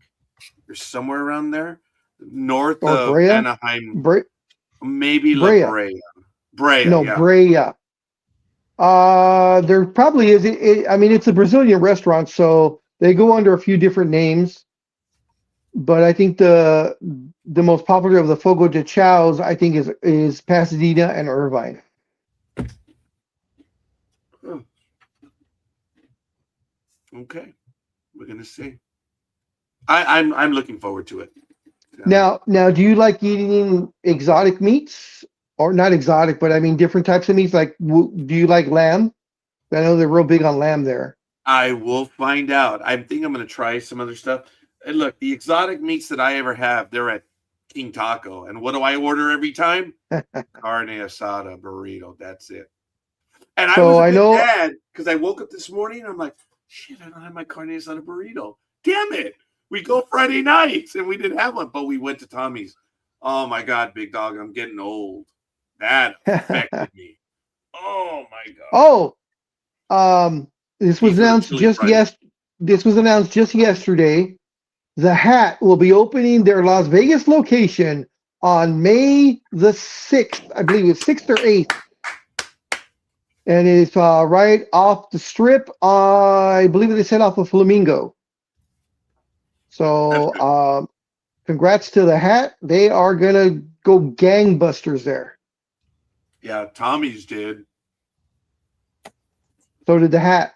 I think the Yeah. Hat's opening theirs this summer, or if it's not already opened, which is their 3-story In and Out. It's supposed to be something like 34,000 square feet altogether. Yeah, In and Out scored huge in there too. Hey, Speedy, do you still have an In and Out by you, or are they all closed now? No, we still have In and Out over here, which is They don't good. close. Yeah, they the only In and Out I know it closed was the one in Oakland because they The only thing couldn't we keep don't it have safe. out here anymore. And They closed it, yeah. They need to stop showing commercials for Arby's. We don't have that anymore because that got turned into a Burger King. Huh. Interesting. I still keep getting emails for Red Robin, and they're gone too. I like Red Robin. Well, the closest one we have now is all the way out there by Anthony. So, but wait, you said Tommy's has carne asada and you didn't tell me? No, No. it's King Taco. Oh, okay. But Speedy, He their went to Tommy's. hamburgers. Yeah, their hamburgers are made out of beef. Right. Yeah. Okay, Really? You gonna go there? I did.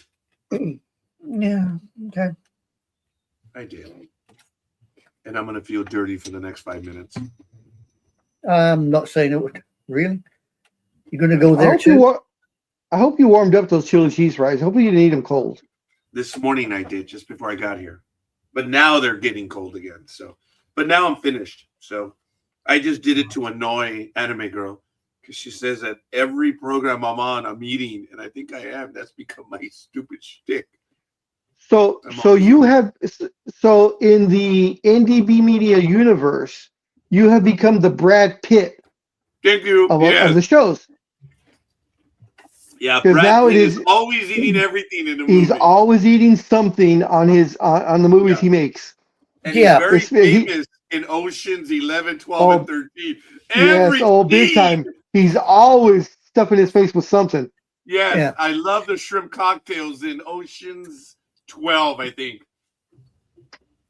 That's I hear they're Talk to the goalkeeper. I'll just say, "Hey, Munchie King, what have you got these days?" Munchkin King. I hear they're talking about possibly doing an Ocean's 14 now. Well, after Oceans 8, bombed. 13. No, Yeah. the women, Well, I mean, the women's one. yeah, it was all the women. But the reason why they didn't do an Ocean's 14s earlier was because of Bernie Mac. Yeah. They didn't feel it was right doing another Oceans without him. Dude, but I guess they've Bernie gotten past was that. Great, man. Oh yeah, he was great.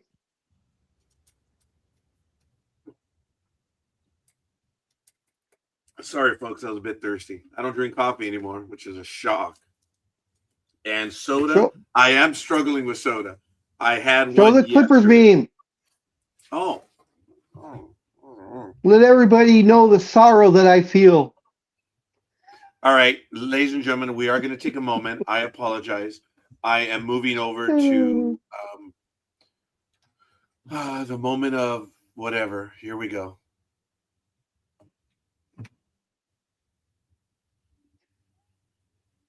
Become a Clippers fan, they said. They'll make the finals this year, they said. Yep. I like it. It's great. Uh-huh. You sure he doesn't go with the Cowboys as well, does he? Because we get told that every year as well. It's interchangeable, but the thing is, the Clippers fans aren't as LA crazy as thing. the Cowboy fans. Yeah. I'm sorry? This is an LA thing to hate the Clippers. So with the Cowboy fans, there's always that one person that you will see online that gets the tattoo. So for this season, he'll get the tattoo that says Dallas Cowboys 2027 world champions. Or Super Bowl 2027 Super Bowl champion. You'll always get that one person that gets that tattoo. And boy, they're idiots. I'm sorry. Oh, Well, yeah. Speedy's eating. What are you eating, Speedy? You're having breakfast, aren't you? Yeah, eggs and hash brown and bacon. Did you cook that, or did you heat it in the microwave? No, I had it cooked for me.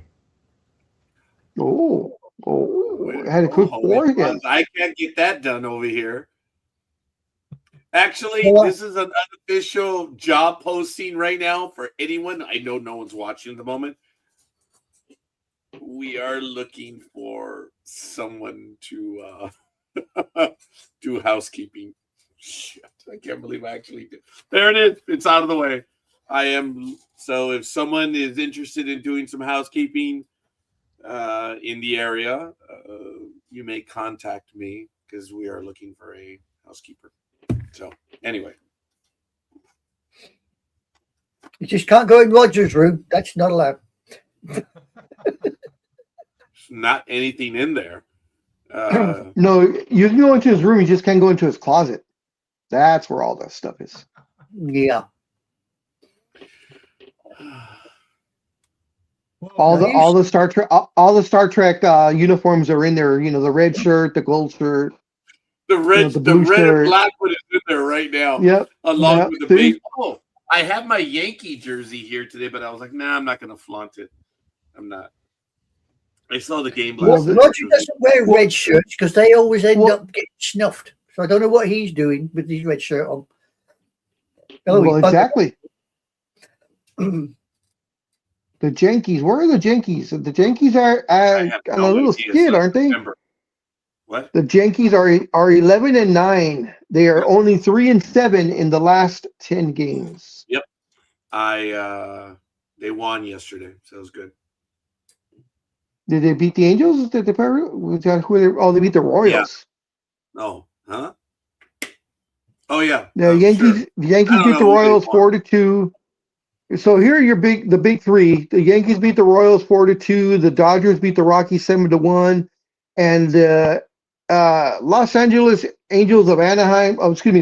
The Los Angeles Angels of Dodgers Stadium of Chavez Ravine beat the Padres 8-0. I wanted to go to that game yesterday, man. I really did. 8-0. 8-0. What are the Angels now? 3-15? The Angels are now 11-10. And I still stand by my proclamation when they were 2-0 that's the highest they've ever been in about a decade, over 500, and they still have not gone past that. 2 games. Wow. Right now they're 1 game over, so we'll see how that goes. Damn it. Yeah, we'll see how it goes. All right. Well, ladies and gentlemen, we're down to our final 5 minutes or so. So I don't know if there's any other thing that you wanted to get to. Let me just see what Mr. Trout did yesterday. Trout was over 3.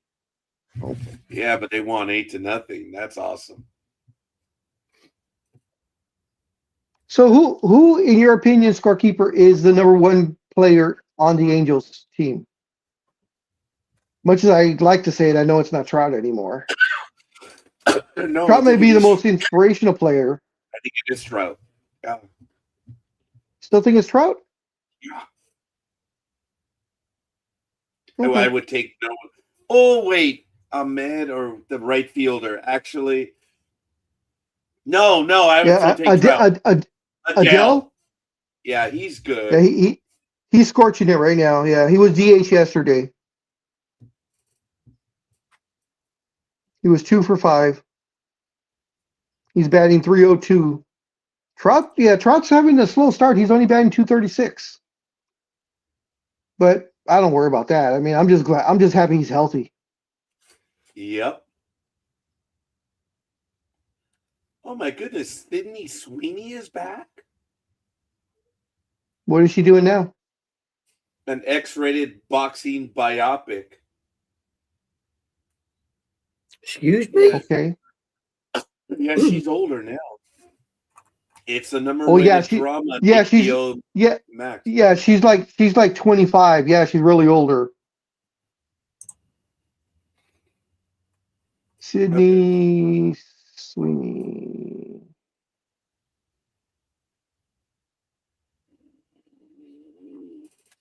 She's 28. Man, I have shirts older than her. She was born in 1997. Jeez. Yep. All I said was Sydney Sweeney is back. That's all I said. I didn't know she had left. She hadn't done anything lately. Yeah, she just had that movie what is it, Housemaids or something like that? It's her and oh shoot, the one who sang in the damn it, I don't know. can't think of her name. I'll tell you right now. Hold on, because she just had that movie come out, The Housemaid. There we go. And she did with her and Amanda Seyfried. That just hit cable. She's also in Double Wears Prada 2 for this year and next year. The Housemaid's Secret, which is a sequel to the one, The Housemaid, and another movie that she's also a producer. And of course, she's in that final season of Euphoria. Mm-hmm. So if you want, for those out there that have never seen Euphoria, big hit with the Gen Zers and Gen Zeros, very sexual. And Sydney Sweeney, let's just say she likes to walk around al fresco. Interesting. Yep. I know of a Japanese singer that comes on stage al fresco as well. Really? And wow. Yeah, and will leap into the crowd quite readily. I would be careful if someone, is it a male or female? Female. Female, okay. Because I was gonna say if it was a male al fresco, when they would jump into the crowd, I'd be very careful what I'm grabbing onto to catch the person. No. This is a female Japanese singer. Don't know if she still does it, but yeah, it was a long time. She was well known for it. She would just turn up on stage al fresco and leap into the audience. Wow. Well, good for her. All right. Well, none of us are going to do any of that mosh pit theme items, delusions. You're joking. If I leapt off the stage in my birthday suit, they wouldn't catch me. There'd be a big hole there. Just bounce, you little bugger. Well, you're saying that I have seen so many videos of singers, you know, they have not either mosh pit, but just, you know, that crowd that they're just standing up, and the singer gets like a running start. He jumps into the air, and everybody just, it's like the parting of the Red Sea, and you just see that. Yeah. That's yours truly. If I was ever on stage and I leapt off the stage, it would be zing. Well, that also happened in Shrek 2 at the end of the movie when Shrek jumped, the little poodle was waiting for him. All right, folks. I want to thank everyone. I gotta go. And look, enjoy it, guys. We'll see you guys next week. Wait. Scorekeeper wanted a quote. It could happen. That's from the Angels in the Outfield film. There you go. Oh, okay. Speedy, I'm glad you were listening. Now we went over 3 hours and 30 minutes. So thank you. No, we All fast right. forwarded it to 3 hours and 33 minutes. That's what we did. Oh, so we're playing along. Very good, Speedy. All right. Gotta go, guys. We'll see All right. you. All right, take care, everyone. Be safe. Adios, amigo.